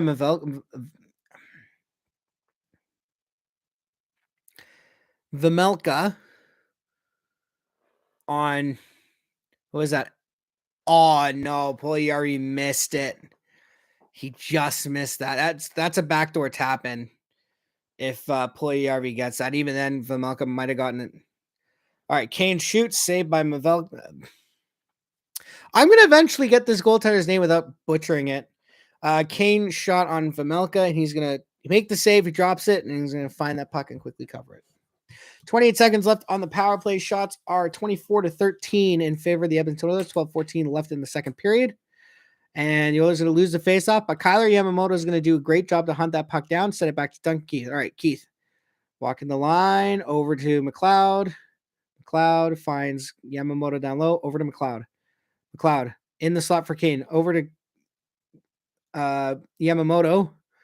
McLeod might get a hat trick here. We're on a hat trick watch for Ryan McLeod right now, and he's still got half a game left to play. All right, Arizona's going to clear that puck out. Evan Bouchard's going to get it. The Arizona Coyotes have killed off the power play, and the Oilers are 1 for 3. But not without their chances. They've been good. All right, Kane over to McLeod, and it's just in his skates, man. All right, Kane loses it, but Yamamoto's going to pick it up. Over to Nurse. Shoots. Tries to find Kane in front, but puck is going to go over Kane's stick. Cece down low for Evander Kane. Kane. Looking. Button hooks. And with what the refs have been calling, I'm surprised they didn't call that. That should have been a penalty, but you know what? The Oilers have 3 power plays. The Coyotes 1. It's about time that the Oilers not get any power play time. Yeah. Cody Cece behind his, behind his net, but he's in the zone. And that puck deflected out of play. Sorry about that. Yeah, I think it deflected out of play. All right, well, yellow cab.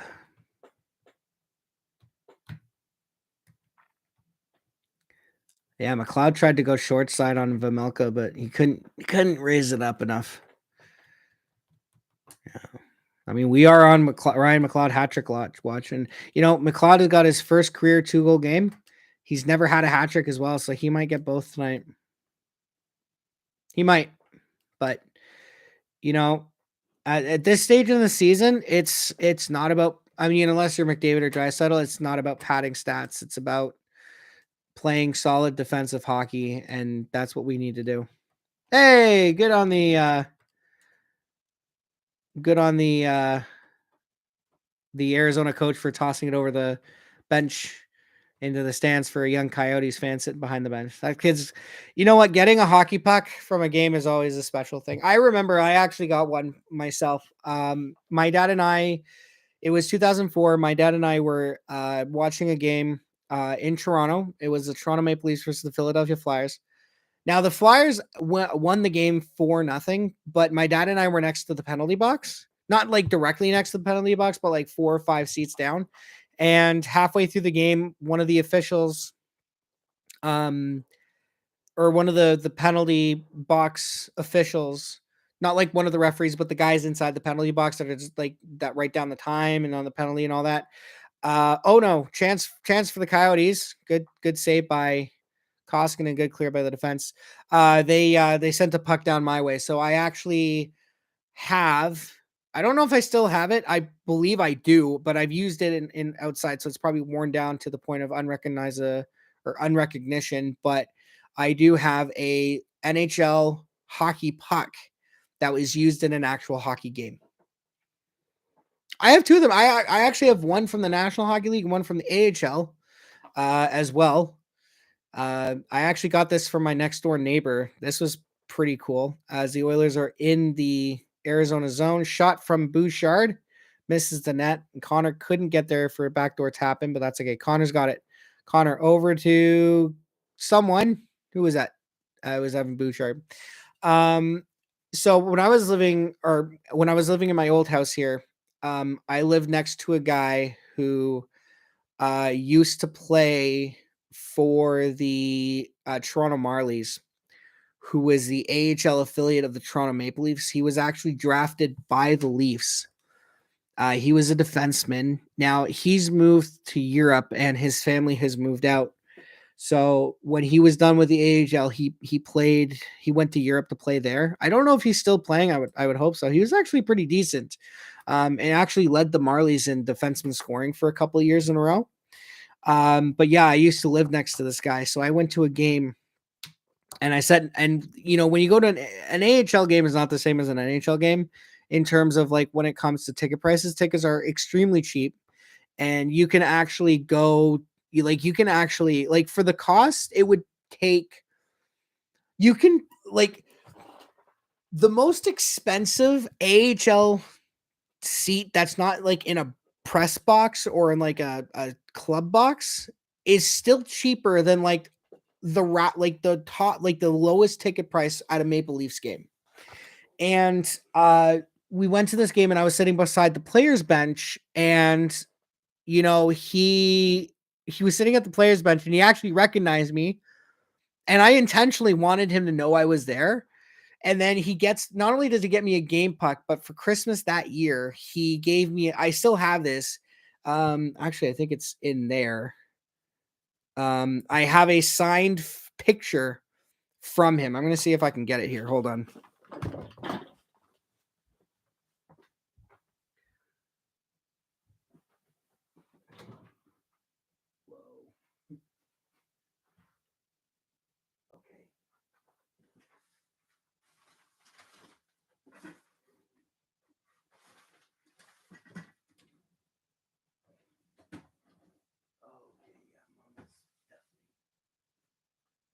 Okay.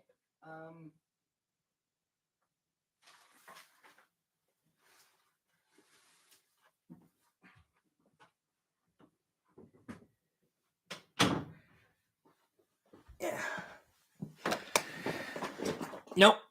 I'm not going to be able to get it.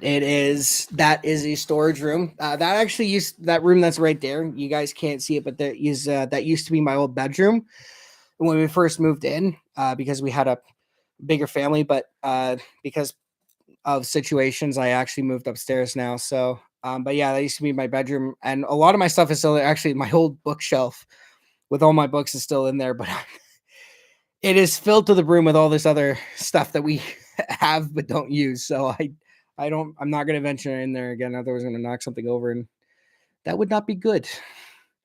All right, Oilers clear the zone. Derek Brassard dumps the puck into the zone. Josh Archibald's going to go after it. Leave it for Nuge. Nuge behind the net. And Archibald is going to... Man, my back is hurting me. Which is not surprising. I did a lot of lifting today. Oh, well. All right, 8:23 left. Shots are 28-15. Almost double the shots. All right, Nuge. Oh, where was that going? Tries the back pass, goes nowhere to nobody. All right, Barry. And Coyote's gonna dump it in. That's technically a shot on goal. So 28-16 on the shots. Man, my back is killing me. I've got a headache. Whew. But you know what? We're gonna press on here, and that's what we do. Buffalo tied it again. It's 5-5. All right.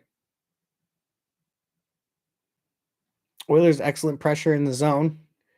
And McLeod to Barry. Whoa. Oh. All right. So here's what happened, because that happened way too fast. So Meyer McLeod sent it back to the point for Tyson Barrie. Tyson Barrie wires it on net. Now Vejmelka makes a save, but the rebound squirts out right to Warren Foegele, who buries it. 4-1 Edmonton. Yeah, Vejmelka makes the save with his chest. It goes right here. And Warren Foegele just buries it on the rebound in the slot.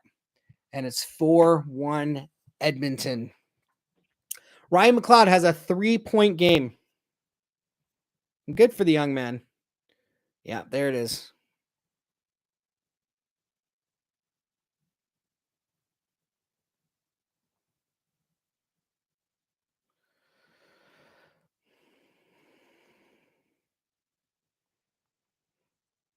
Now, here's a lesson for all you youngins out there. Because you would think that a team leading 4-1 has this game in the bag, that the game is over, that the other team cannot possibly come back and win. However, this is the National Hockey League in 2022, and 3-goal comebacks have been the norm for a long time now. There have been a number, hell, the Chicago Blackhawks were leading 4-0 and Buffalo tied it. Then they were leading 5-4 and Buffalo tied it. So the score is 4-1, but it's not. The game is not over, not by a long shot. 6:43 left in the second period. Oilers are leading 4-1. My apologies. What's going on around the league? What's going on? Oh, what is this? Yeah, it's the score update.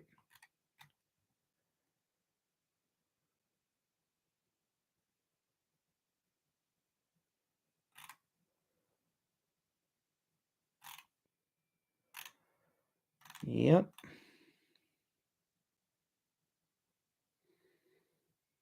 Oh, the LA Kings have tied it against the Seattle Kraken. We'll do the second intermission. We'll do a whole score summary here around the league. Right now we got 6:37 left in the second period. Yeah, this is a game Edmonton needs to do well, and they had a crappy night against Calgary, a sloppy game, and they've rebounded well here, I think. But I don't want to diminish the Coyotes any further because they are the Coyotes, but it's against the Coyotes. I need a little bit more proof than this is a team Edmonton should beat with their eyes closed. And I think, God bless them for doing it, but it's against the Coyotes. I need this against the better team. And Connor going and shoots, missed the net. I don't think Draisaitl is getting his hat trick tonight, boys and girls. I don't think it's happening. I was hoping for the quest to 50, but I don't think it's going to happen tonight. But on the plus side, on the bright side, Ryan McLeod having himself a heck of a game, 3.9. Oh, here comes the Coyotes. Scoots. Missed the net. Or was saved by Koskinen and went into the corner.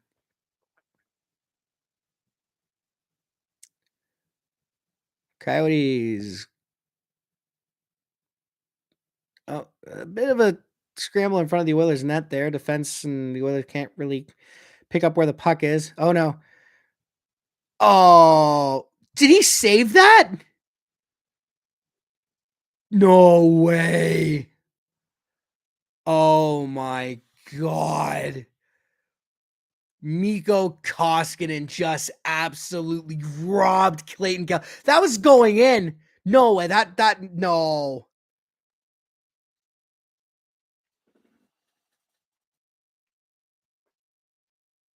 Wow. What a save by Mikko. Clayton Keller had a wide open net, and Mikko and again, this is where the ice comes into play. This is where ice, if this was ball hockey, that's a goal.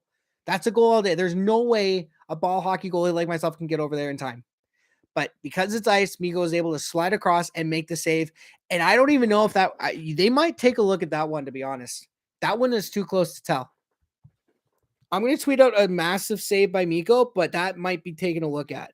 What a save.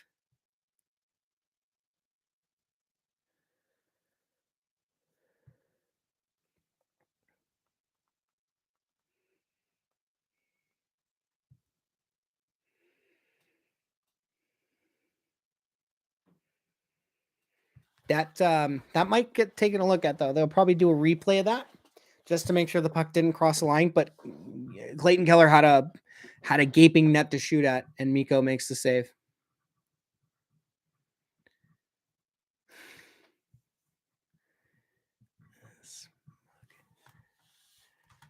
Smug comments. I like it.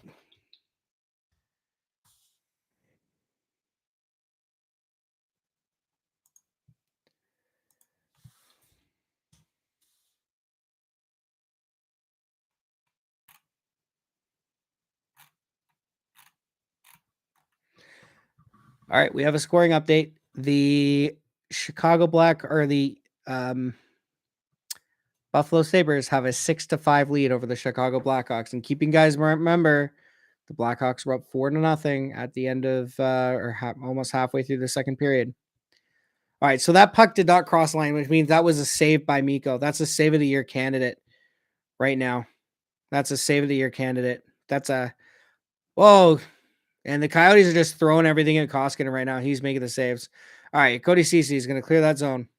Sends it into the corner. Nugent Hopkins is going to go forecheck. And so is Derek Brassard. All right, Nick Schmaltz. Button hooks falls, but the Coyote. Oh, no. Schmaltz gets it back, and the Coyotes are going to take possession with 4:40 left in the second period. Shots are 31-21 in favor of the Oilers. All right, Schmaltz tries to find a point man, and was that deflected? Yeah, it looks like it was deflected. Josh Archibald trying to clear the puck, and it's deflected by a Coyotes player out of play.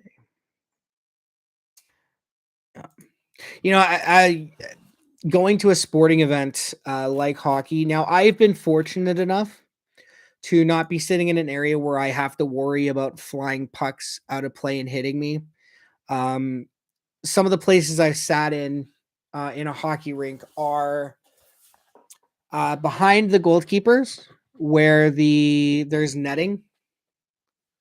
Are they checking what's going on here?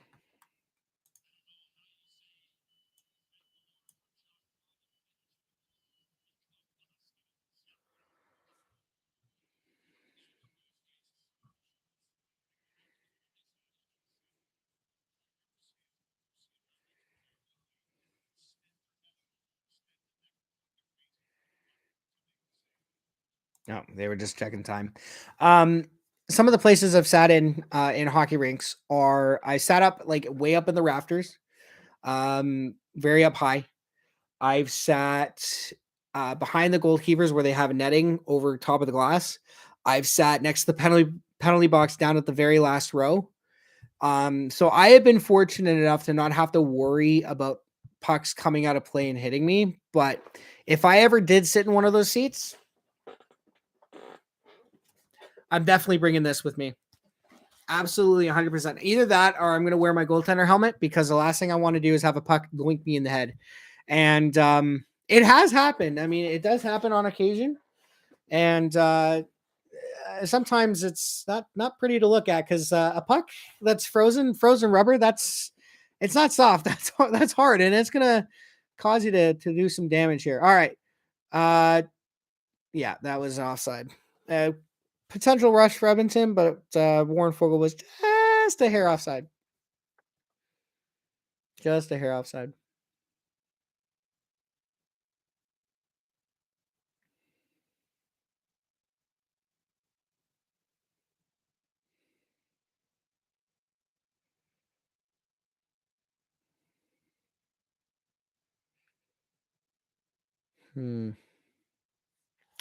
All right, 3:57 left in the second period. Oh, here comes Draisaitl.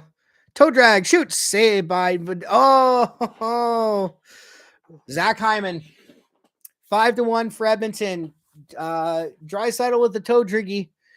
Toe drag shoots it on Vejmelka. Vejmelka makes a save, but the rebound squirts right to Zach Hyman, who deposits it into the empty net. And the Edmonton Oilers have a 5-1 lead. Now the game is pretty much over. Yeah, look at that shot. Toe drag. And yeah, you can't. I feel bad for Vejmelka. You can't blame him for everything that's gone on. You could probably blame him for the last two goals because he needs to have better rebound control. But I mean, his team is not doing any favors for him whatsoever. And the Chicago Blackhawks lost 6-5 to the Buffalo Sabres. Oh boy.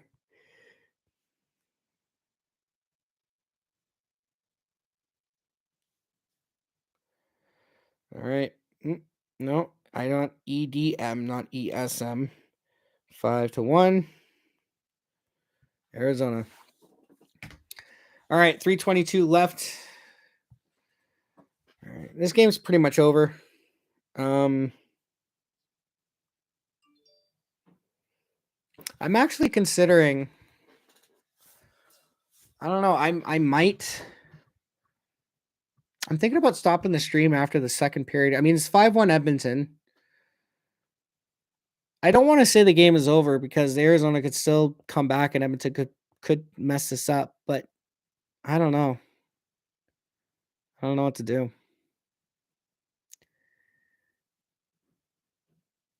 You know what? I'll take the hit on the sleep schedule. We'll stay up for the whole thing because hockey is life.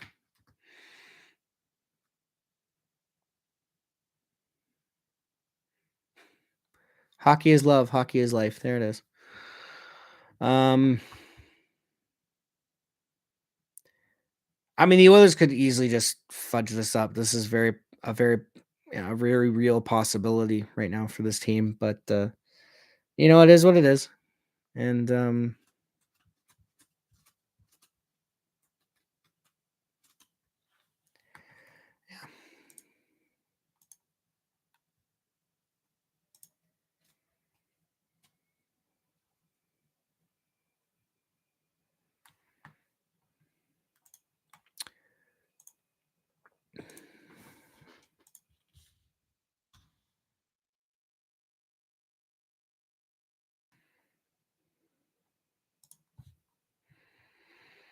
I think at intermission, I'm definitely going to go up and get something to drink, though. I am getting a little hot right now. Which is odd because normally my basement's pretty cold, but... Oh, I did not put a 1 in my tweet. Oh, well, they know.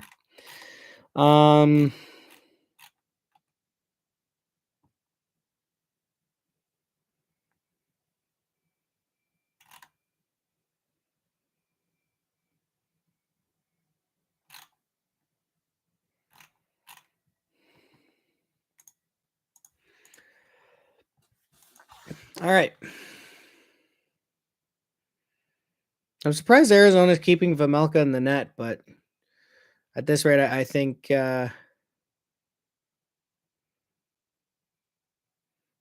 Brassard behind the net. And he's going to lose it to the defender. Yeah, I'm surprised they're keeping Vamelka in there, but I guess they don't really have... Either they recognize this certainly isn't his fault or they don't really want to put the other guy in. I think it would be Aiden Hill is the backup. Let me just double check on the app. Coyotes down low, behind the net. Kessel can't corral that puck. Oh, no.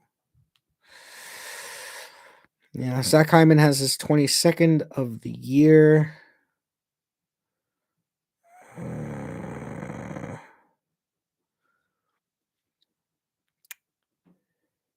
Mark Jeanette, Peter McDougall. How much do you want to bet Peter is Irish? That's a very Irish last name. Peter McDougall. Yeah.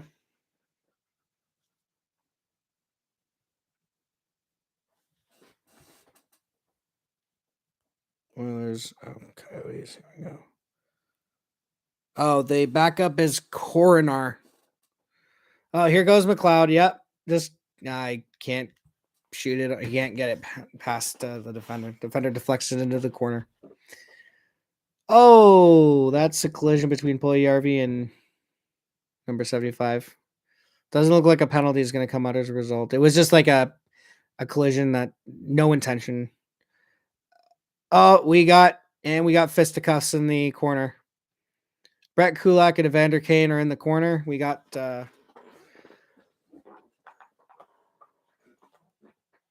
yep. We got a scrum.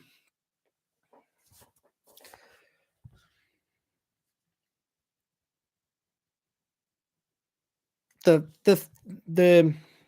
what is it? There's like it's a meme. It's a meme on Twitter where they'll do like they'll say something about like I think it's like the good game of hockey or something, and then they'll just do something really messed up with hockey, like a goalie jumping like 6 feet in the air. Oh, that's no, Kane, no. That I hope that was accidental. Clayton Keller just get needs in the need in the. Oh no. Oh yeah, that has to be accidental. Evander Kane was going in for a hit, but Clayton Keller kind of tripped on his own feet. It was going down on the ice, and I mean Kane tried to avoid it as best as he could, but his knee kind of got the back of Keller's head. I don't think any penalties are getting. I think the only penalties you're going to get are like roughing penalties, but I don't. I hope Kane doesn't get a penalty because that was completely accidental. If he does get something.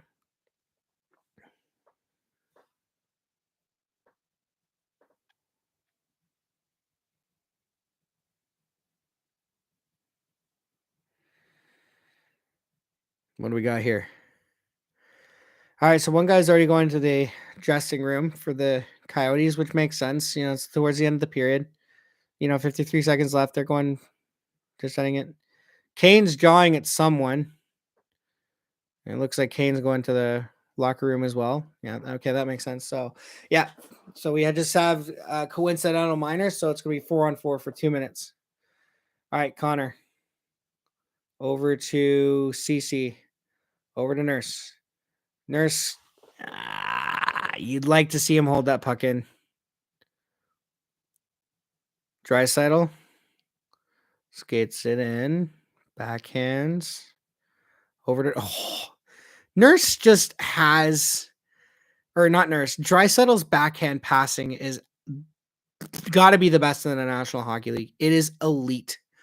The way that this guy just is able to find a what, it's amazing. This guy's, it's like his passing on the backhand is at a 100% accuracy. Now, sometimes it's not. I mean, he has a tendency to just blindly throw passes away with like nobody's business. But when he's on his, oh, here we go. Yeah, Leon on a breakaway. Over to Connor. And Connor missed the net.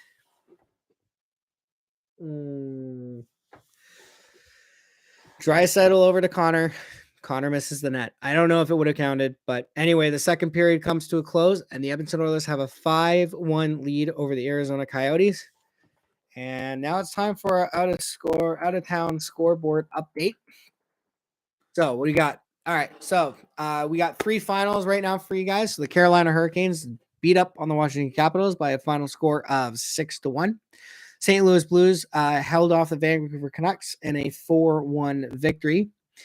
And as I've been talking about all night, the Chicago Blackhawks had a 4-0 lead on the Buffalo Sabres, and they lose 6-5. Edmonton has a 5-1 lead over Arizona after 2, and after the first period, well, I say after the first period, it's got 32 seconds left. The Seattle Kraken have a 2-1 lead over the LA Kings. Your goal scorers in that game: Alex Wenberg with his 8th at 14 seconds in. Arthur Kaliev, his 13th at 5:23, and then at 8:24, Adam Larson, the former Oiler, scores his 6th of the season. And that's the out of town scoreboard update. So,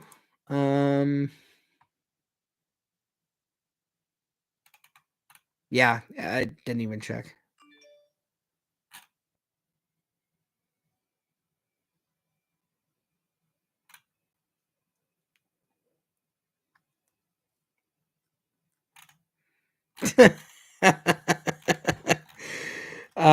So I follow this. I follow this account on Twitter called The Direct, MCU The Direct, and it's like everything MCU based. And they just tweeted out, Andrew Garfield says he has no update on the prospect of The Amazing Spider-Man 3. No one is going to believe anything I say ever again. That's my problem. Which is true. I mean, they did have the test, someone leaked the test footage, or not test footage, but like a background or a behind the scenes shot from Spider-Man No Way Home with Andrew in his suit. And, they asked him about it on, I believe it was the Jimmy Kimmel show, I believe. It was Jimmy Kimmel, it was Jimmy Fallon, one of the two Jimmys. Anyway, they asked him about it, and he's like, yeah, I don't know when that's from. That might have been from Amazing Spider-Man 2, but I'm not really sure. Like he denied it as best as he could, but everyone was like, yeah, no, that's not gonna happen. And I mean, you can't blame the guy. He was under orders not to say anything because they were trying to keep it a secret. So um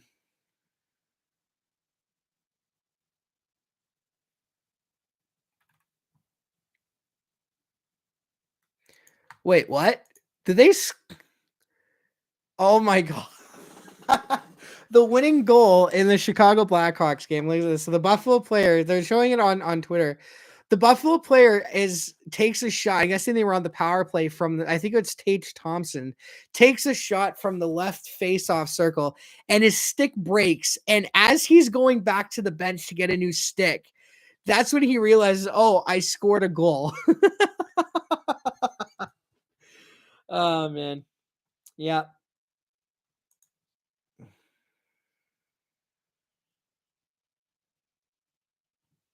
Yeah.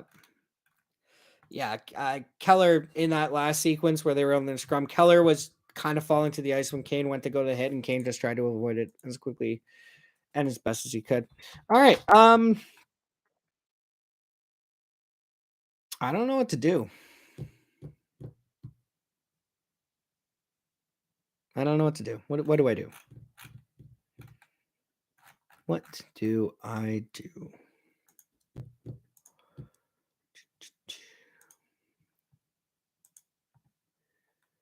What do I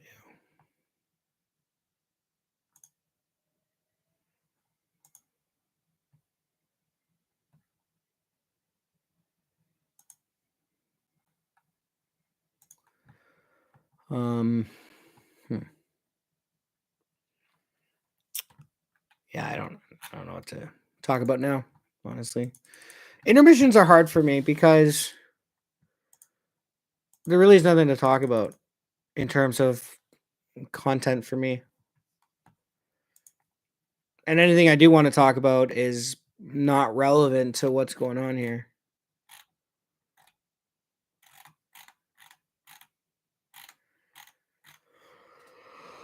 Oh, the tired is hitting today, which is odd because I did have a nap when I came home from work, but I mean, having a nap at 3 o'clock in the afternoon, and watching a game at 11, like I'm sure I'm supposed to be getting up in almost 6 hours, right?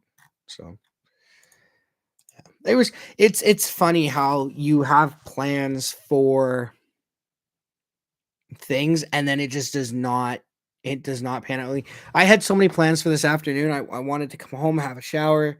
I wanted to come down here and do some work on my computer and do a bunch of things. I crawl into bed and I'm out for 3 hours almost. I woke up at well, I say almost 3 hours. It was more like two. I came home around 3, went to bed at around 3:10, and I woke up at 5:15.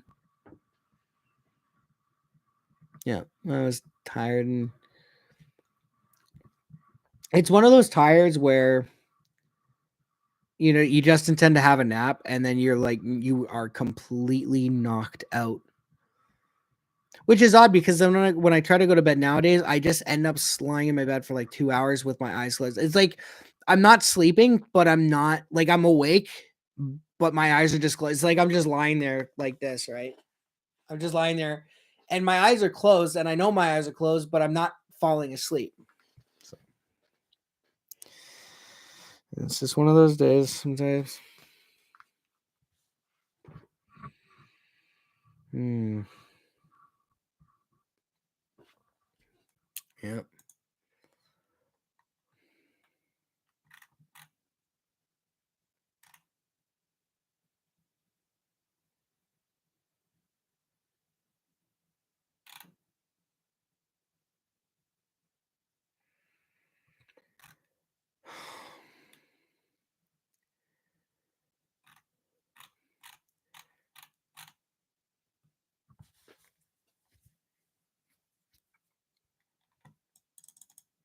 I love how like governments can just like I'm not into politics at all. I hate talking politics. They bore me to death, but it's amazing to me how a government like the United States could just hand over trillions of dollars like that.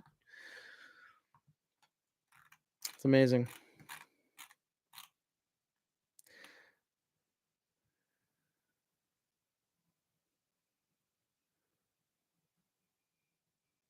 Yeah, apparently Morbius is going to do terribly. Okay, I want to talk about Morbius here for a second because there are some things coming out that are not good. Like they said that early critical response are not good. Early fan screenings aren't good. They're having to release the details of the post credit scene early to try and get hype for the movie. Here's the problem I have with Sony as a company right now when it comes to Spider-Man. And you are free to disagree with me if you want. They are so I don't like how they're handling the villains. First of all, let's start with Venom because Venom for me is Venom pisses me off. Now, I haven't seen either Venom movie and I am not going to for the simple reason of it makes zero sense. Now, you are again feel free to disagree with me. But it seems like what they're doing is they're trying to emulate the Ultimate Universe version of, well, I say Ultimate Universe. Venom for me is a very interesting Spider-Man villain because it's basically Spider-Man if he were evil and completely insane. Part of the reason why Venom hates Spider-Man as much as he does is because Venom is a combination of two separate entities. Keeping in mind the symbiote suit is a living creature. So it is two entities. You have the alien symbiote that was outright rejected by Peter Parker. And you have Eddie Brock who hates Spider-Man because Spider-Man ruined his journalistic career. And you have these two entities that hate Spider-Man and Peter Parker. And one of them knows that Peter Parker and Spider-Man are the same person. And they merge together to create the perfect Spider-Man villain. A guy who has all of Spider-Man's powers, knows Spider-Man's secret identity, knows how to defeat Spider-Man, can block Spider-Man's spider sense, knows like Venom is the perfect Spider-Man villain because Spidey has little to no way to take him on. And what does Sony do? Oh, we're gonna make a solo Venom movie with little to no ties to Spider-Man. They're not going to give him this. We're not going to give Spider-Man the symbiote suit so that Venom has a good reason to take on Spider-Man. We're not going to do anything with that. And now they decided that of all of Spider-Man's rogues gallery that you could have chosen from for a villain movie, you choose Morbius, a C-lister. That is horrendous. And I get it. Morbius has some perks to being a Spider-Man villain. Like he's like a vampire. He's got super strength. He can fly. I think he can hypnotize people. I know in the animated series, no, he couldn't. It was the Vampire Queen who did. But the point I'm trying to make is the fact that you took a C-list Spider-Man villain and you're trying to make him a threat. That's not how this works, right? It's like if it would be like if a Batman movie decided to focus on Calendar Man as a main villain. Like there are potential storylines for that, but I mean Calendar Man is not a great threat to Batman. He's not on the same level as Joker or Penguin or Two-Face or Riddler, and even then Riddler's an argument. Although apparently he's pretty good in the new Batman movie, which I want to see, but I can't because of fucking COVID, right? So are they still in the intermission? My goodness.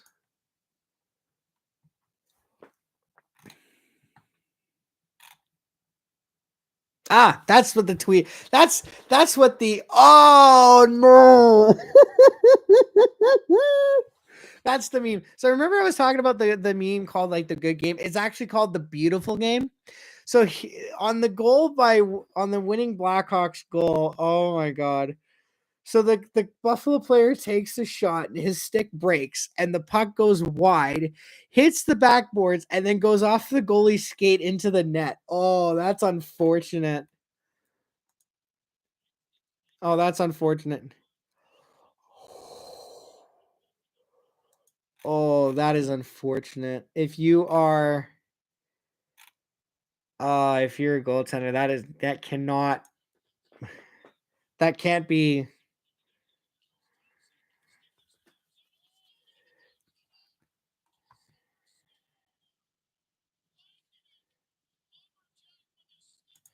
That is oh, that's hockey for you. It's a game of bounces. That's the thing. There's still an intermission.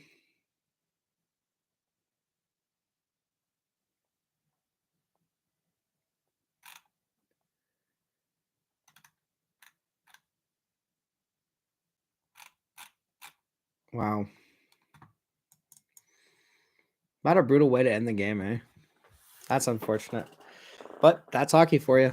It's a tiny little rubber disc, and it has a tendency to go places you don't want it to go.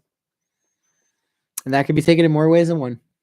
That can absolutely 100% be taken in more ways than one. I've actually, you know what? I've actually been shot in the crotch by a dick. Or God.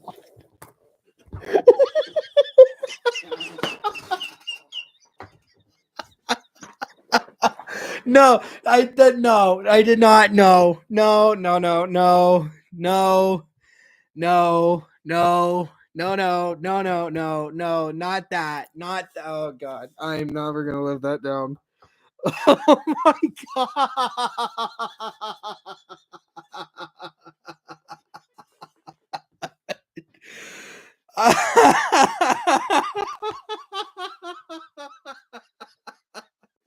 Oh no.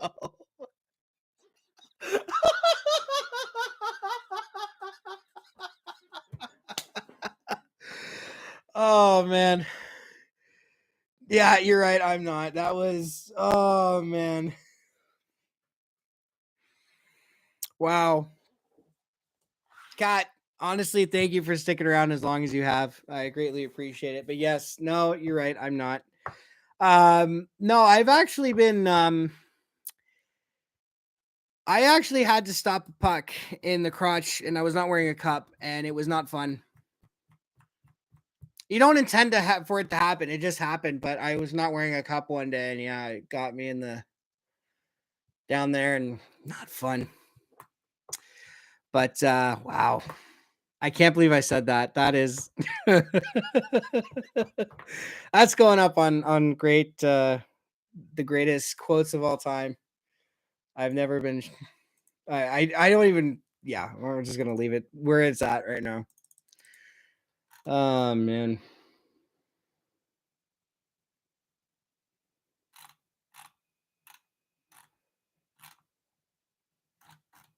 You were not. Oh boy, oh boy, oh boy.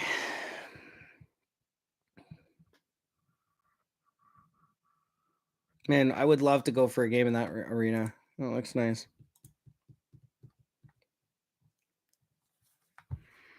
Oh man. I gotta when this is done, I gotta replay that I gotta replay the stream just for that quote. When did that happen? Okay, around the 2:14 mark. Okay, I gotta remember that.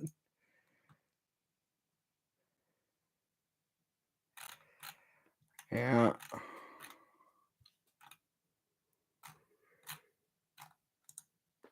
Oh boy. Yep, snow time in Edmonton. Honestly, I you know what? We had snow here today. Overnight and this afternoon. I mean, it's March.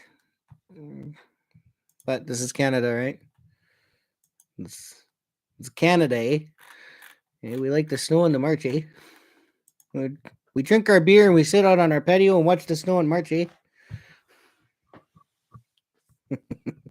Hey, we eat our poutine. I'm gonna stop now. Oh man.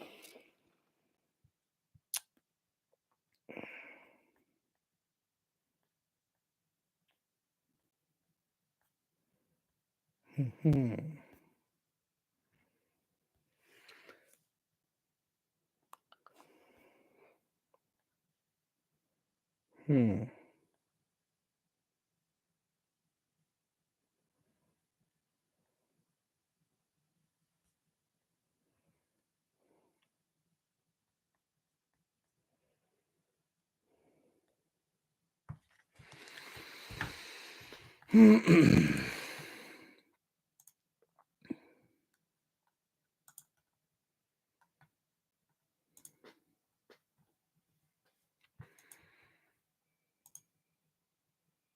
So the I cannot speak. The third should be getting underway here pretty quickly. I still can't believe Melnick died. That sucks. My goodness.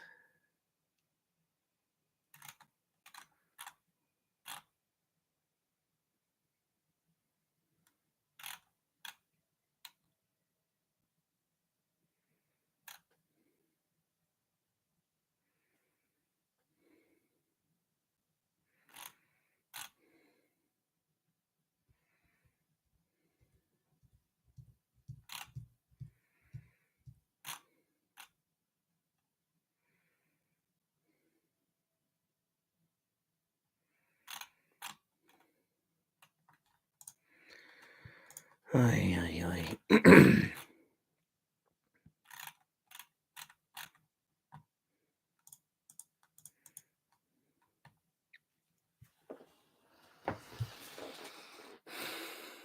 Man, I am sweating bullets down here. I want to take the sweater off, but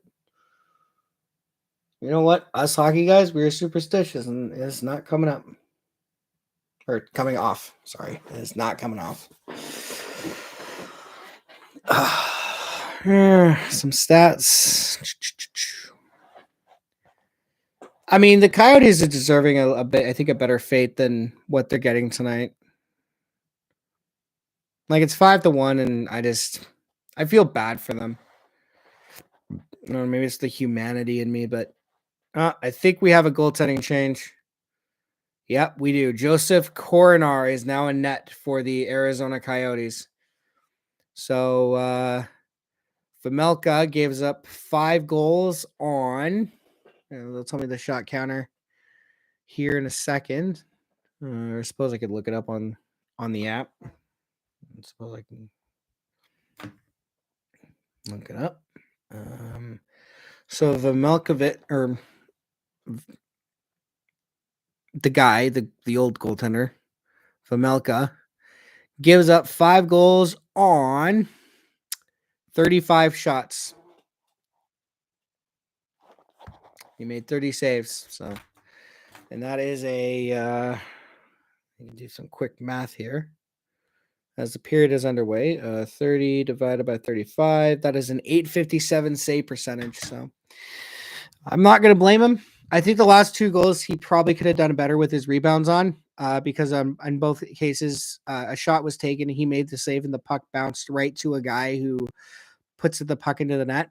But the first 3, I can't blame him on. Here comes Draisaitl.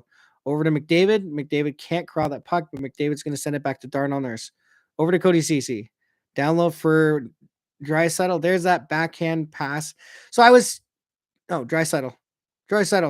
Shoots. So I was talking about Draisaitl's backhand being one of the best in the league, but he does have a tendency to pass backhand to nobody, and that was one of those examples there. Oh, Connor with the spin move. Connor around. Oh, it deflects off a skate and goes right to Coronar, who has to make a quick save. All right, Nurse. Behind the net. Nurse tries to get it to. Oh, Kane's going after a person in the slot. Not the best idea there, Kane. You don't want to take a penalty. Hyman. Across. Wow. That's yeah, we got a lot of things going on. So Kane just dumped the guy in front of Arizona's net. And then Hyman looks like he got tripped. So we got coincidentals again, or is it just Kane going off? So Kane comes out of the penalty box and he gets into it with a couple of Coyotes in front of the Coyotes net. He starts chirping them. And then he comes back into the zone. Dumps the guy. Oh, that's a penalty on that's Kane. That's a penalty on Kane for sure. And he might get charging. That's charging or it's interference. Yeah, I was gonna say it's gonna be charging or interference. So minute 38 into the third period, and Kane takes an unnecessary penalty. Absolutely 100% unnecessary. Second power play of the game for the Arizona Coyotes. They have scored on. They are 1 for 1 with 4 shots on net. So this game's not over yet. If the Coyotes get one here, they got a chance. But they can't get into the zone. Ryan McLeod on the penalty kill is going to take that puck, and he gets dumped. The Coyotes are going to take it back. Minute 30 left in the power play. All right, Kessel over to tries to feed it to Schmaltz, but the puck is just out of his reach, so it's going to clear the zone.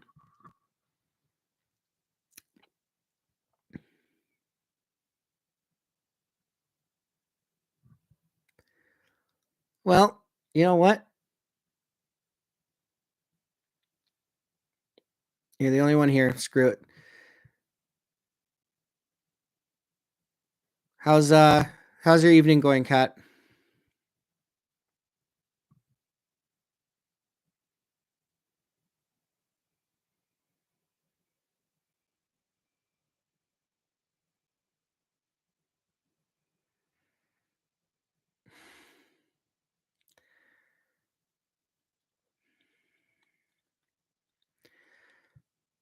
Good.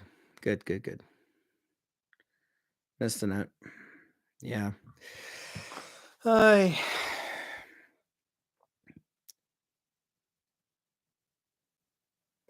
I was gonna ask, did you ever finally decide what to do? But I guess that answers my question, so that's pretty good. Is hubby home? And listen to me, yep, obviously. Shoots, missed the net. Oh, is hubby home, or is he still at work?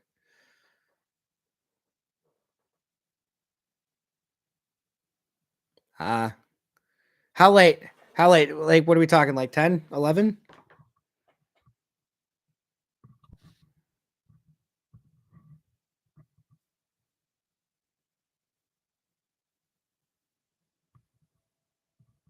Okay, fair enough.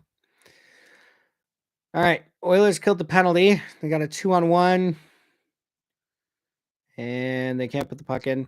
Right now, at this point, really, Edmonton just needs to kill time. Let's kill the time. Let's get this period over with. Oh, no, Kane, don't tell me you got another penalty for that. Oh, he did. Yep, that's a tripping call on Evander Kane.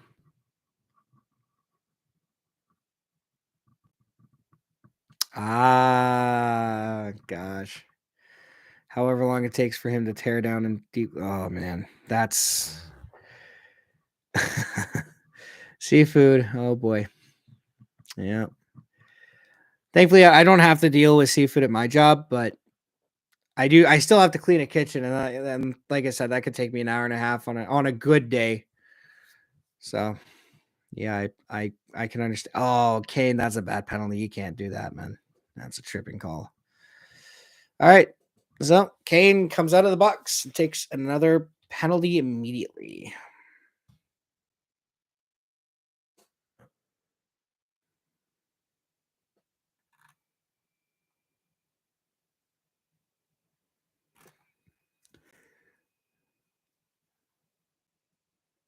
Oh wow, that is a late night.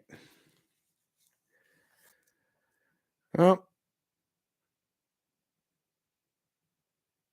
When he gets home, tell him I said hi.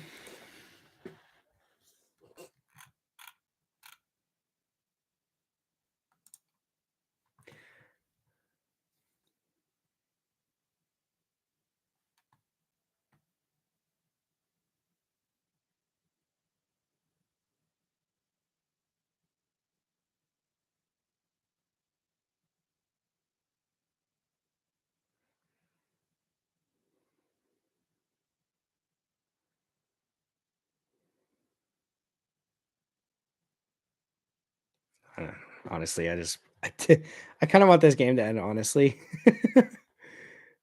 We get it. It's 5-1. I mean, if they get one here, it'll be interesting, but at this point, I just want this game to end. So down low for a guy. Yeah. Andy Weathers clear the zone. 25 seconds left in the power play for Arizona. Oh no. Shoots. Missed the net. Barrett Hayton. Yeah. Yeah.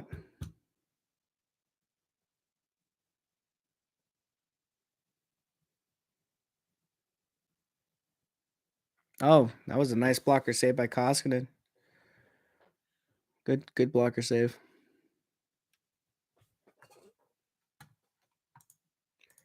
Okay, I'm gonna be honest with you. So I wanted to subscribe to your channel with your name, so I typed it into the YouTube thing, and I found your guys' wedding video. You guys, I'm guessing you streamed it, so I found it. Just thought I'd let you know, if in case you didn't know it was on there or on here. Oh, that better not be a tripping call. Are you kidding me? They're gonna call it again? Oh my god. Yeah. And it's under your husband's channel, so I kind of know his name now.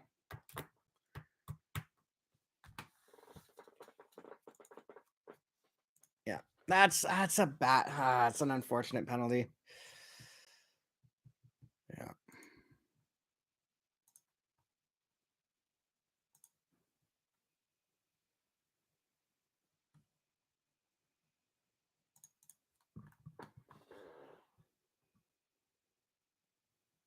Okay.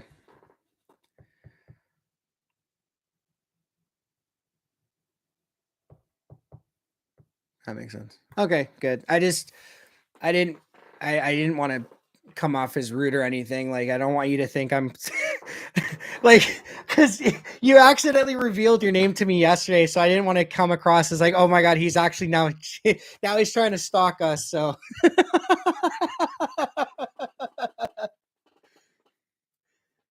Burke and Cat. That's a nice combination of names. So Burke Cat or Cat Burke. I don't. Which one sounds better, Burke Cat or Cat Burke? I feel like both could work, but like, I don't know.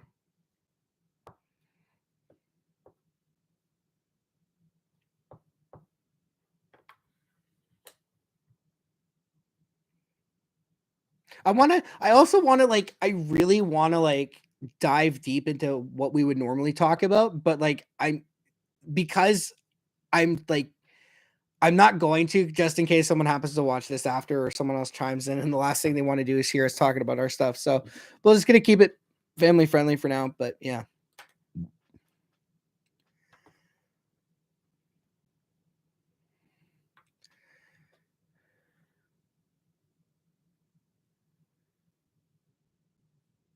Okay. Yeah. I wouldn't do that anyway. That's like, I'm creepy enough as it is. I don't need to become more creepy. We'll leave it at that. And you know what I'm talking about. So Burke and Cat. Yeah, that's nice. Yeah.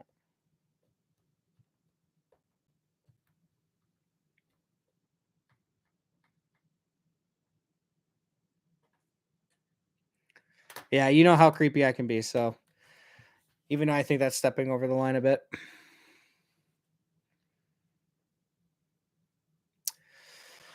All right. Well, let's see what Oilers Twitter is saying about these sling of penalties.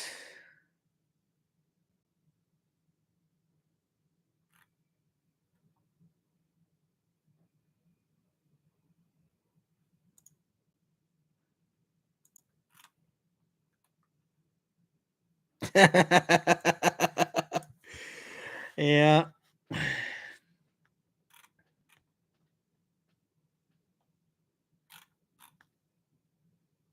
Oh, okay. Yeah. Fair enough. Yeah.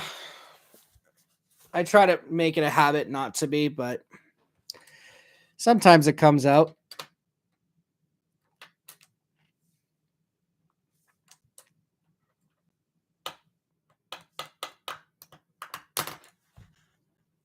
Not in that way though.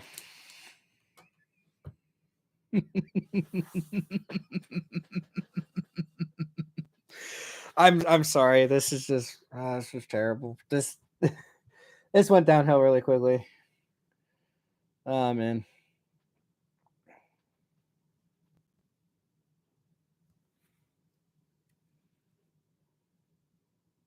Hey, we have the wave going on. Yeah. You know what? Actually, it's funny. So you know how the wave is a sporting event, or not? Well, it's not a sporting event. It's a sporting thing that fans will do in stadiums. It was actually started in Edmonton, apparently. Well, I no, I say it started. It was more like popularized in Edmonton. So apparently, the year before the wave became popular, it was done in like a sporting event, but then it was done in Edmonton on TV, and that's when it became like a thing. So yeah, that's kind of funny. I did not realize that. It's always fun to see a good wave going around a stadium, though.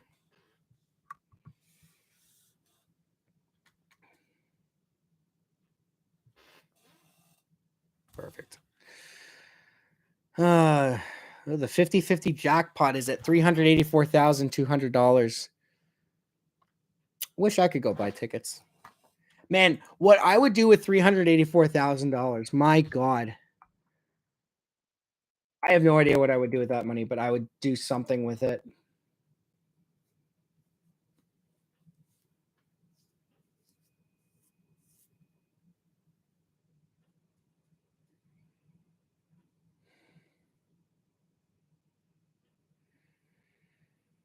Hmm.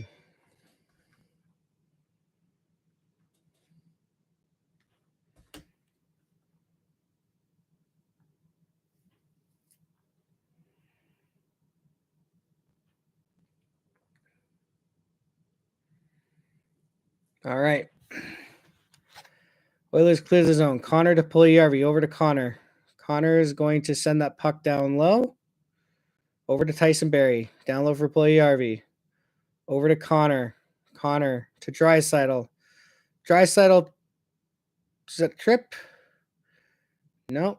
He's going to get it. Puljujärvi. Over to McDavid. Over to tried to find Draisaitl in the slot. Puljujärvi to Draisaitl. Backhand in the tip. And Leon Draisaitl scores his 48th. I'd pay off my student loans. Yeah. I don't have student loans, thankfully, but I hear they're a bitch. Like everyone takes a student loan out to go to college and then it takes them years to pay it off. Like I don't get it. Like, why do colleges charge so much for education? And yet, like, especially in North America, and then you go to like a European college and you don't pay tuition, they don't give you a shit ton of homework, and they do everything they can to help you succeed. Like, I don't know. It's nuts. It's nuts how expensive college is in North America. And forget America, it's Canada too.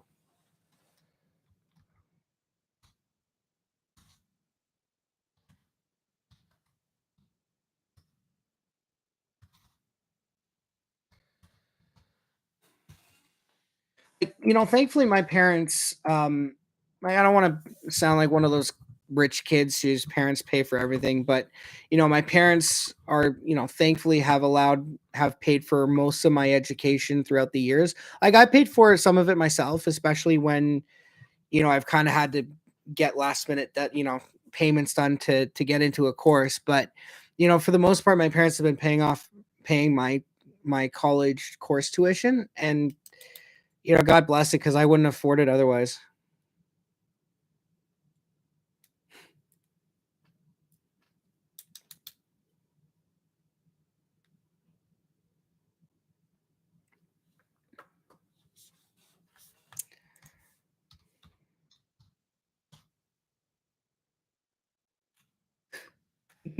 I I keep going to the same sites again and again and again, hoping something's changed and nothing has.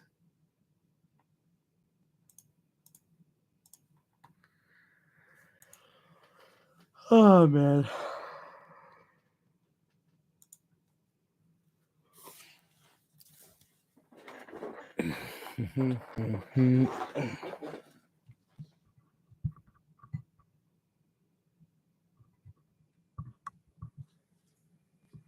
James H. Brown injury lawyers. Yeah, there it is.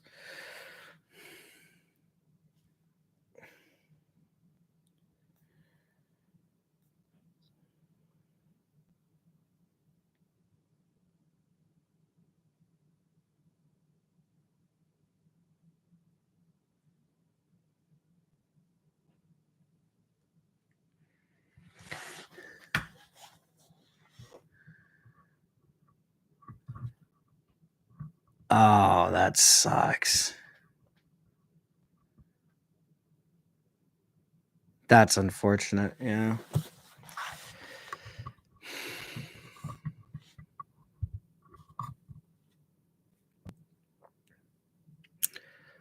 Yep. And times weren't easy. That's unfortunate.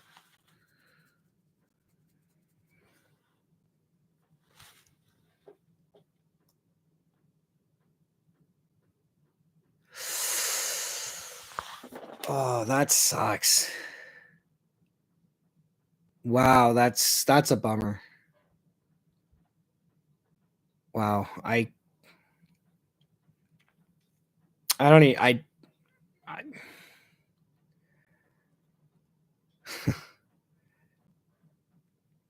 that's unfortunate. That sucks. I've thankfully my parents, they're smart guys, and their jobs kind of allow them to survive in bad economic times, but it's never fun when a business goes bankrupt. It's cuz like that's people's livelihood that's gone out the window, right? And you economic downturn, and especially right now because of COVID, like a lot of businesses got hit.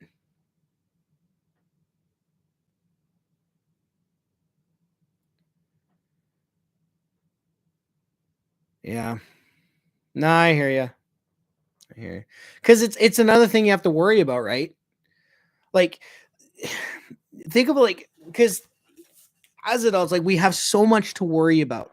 Taxes, jobs, like, and you got a kid on the way, so now you got to start thinking about that. It, I know you have, but like, anyway. But it's like it's just they keep adding stuff on, and I don't know. This adult thing is hard sometimes, This adult thing really sucks most of the time. You go to work every day for a job that no one really seems to appreciate you do. You get a crappy wage, and then on most days you just don't even want to go because there's going to be shit that you're going to have to deal with that you don't want to deal with. And then when they when something happens like to you personally, they don't really seem to care sometimes. Like it sucks. This adult thing sucks because there's so much that you have to take responsibility for, and you have to be you know there's so much responsibility you have to take on that it's unfortunate. And that's not even talking, and that's talking about the stuff that you have control over. And then there's the stuff that you don't, like wars or in disease or anything like that. It's adulting sucks. That's all I can say, and I've said it like 5 times already.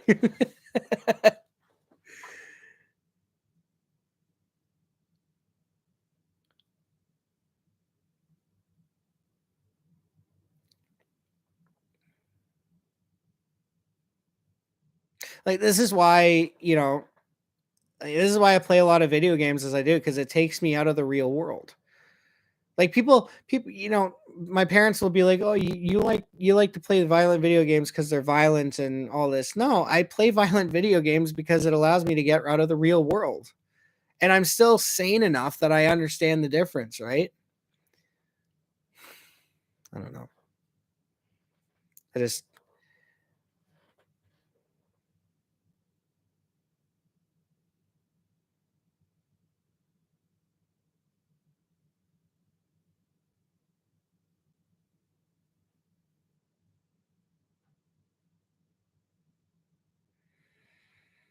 hmm.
Oh, the game is almost over. I think we got less than 4 minutes left in the third. So, um,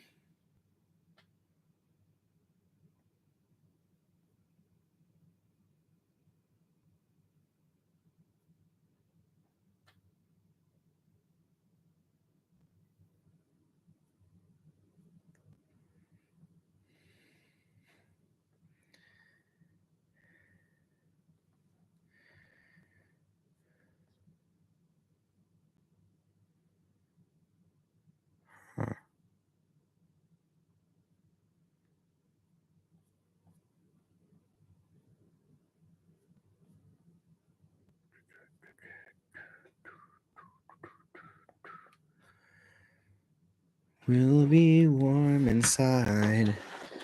The storm will keep on brewing, but we'll have a place to hide.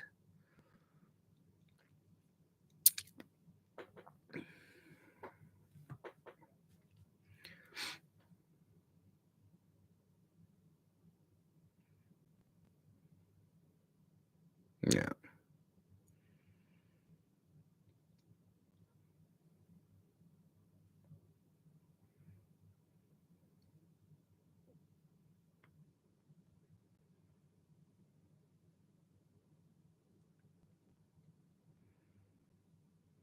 Oh.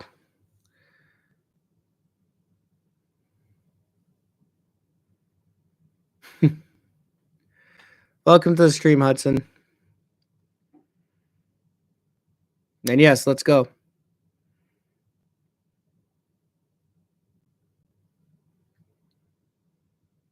Oh, and he's probably gone.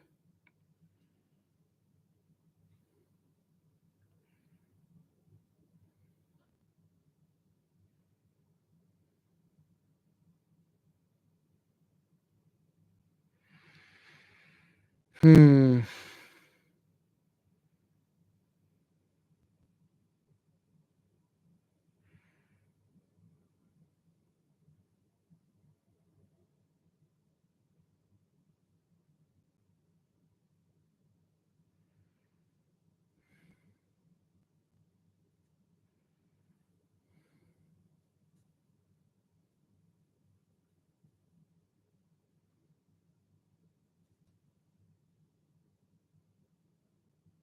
Oh.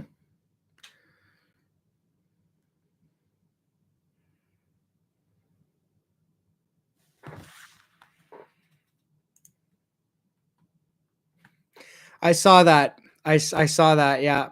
I've seen like 5 different versions. Yeah, it's Hudson, thanks for the subscription, buddy. And my stream closes on me.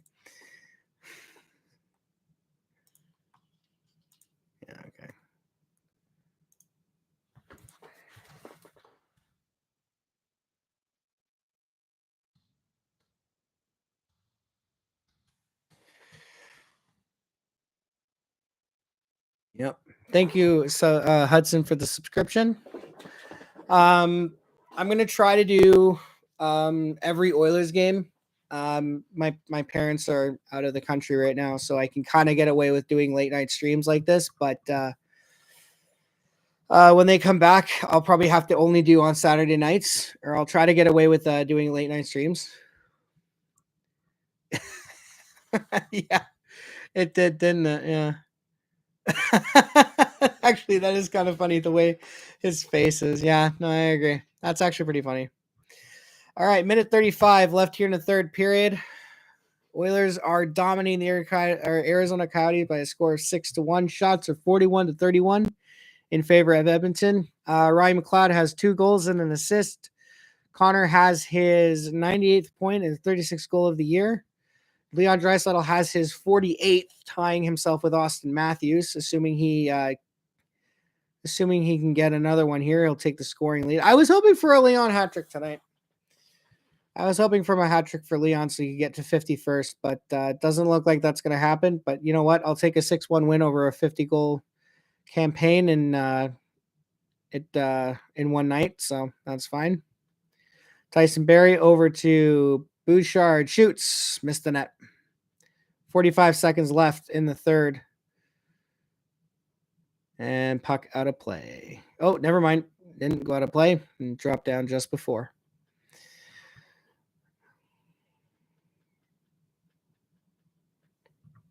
So, yeah, 27 seconds. Oh, Fogle with a steal. Nuge down low behind the net. Gets tied up. 17 seconds.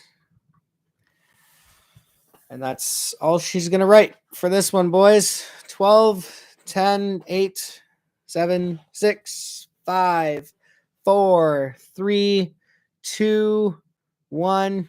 1.9 left. I personally think they could have just let him hold on to it for as long as he wanted. I don't get that. That's one thing I don't understand. There's 5 seconds left in the game. The score is 6-1. They're not going to win. Don't blow the whistle. Let him keep it and hold it for as long as he needs.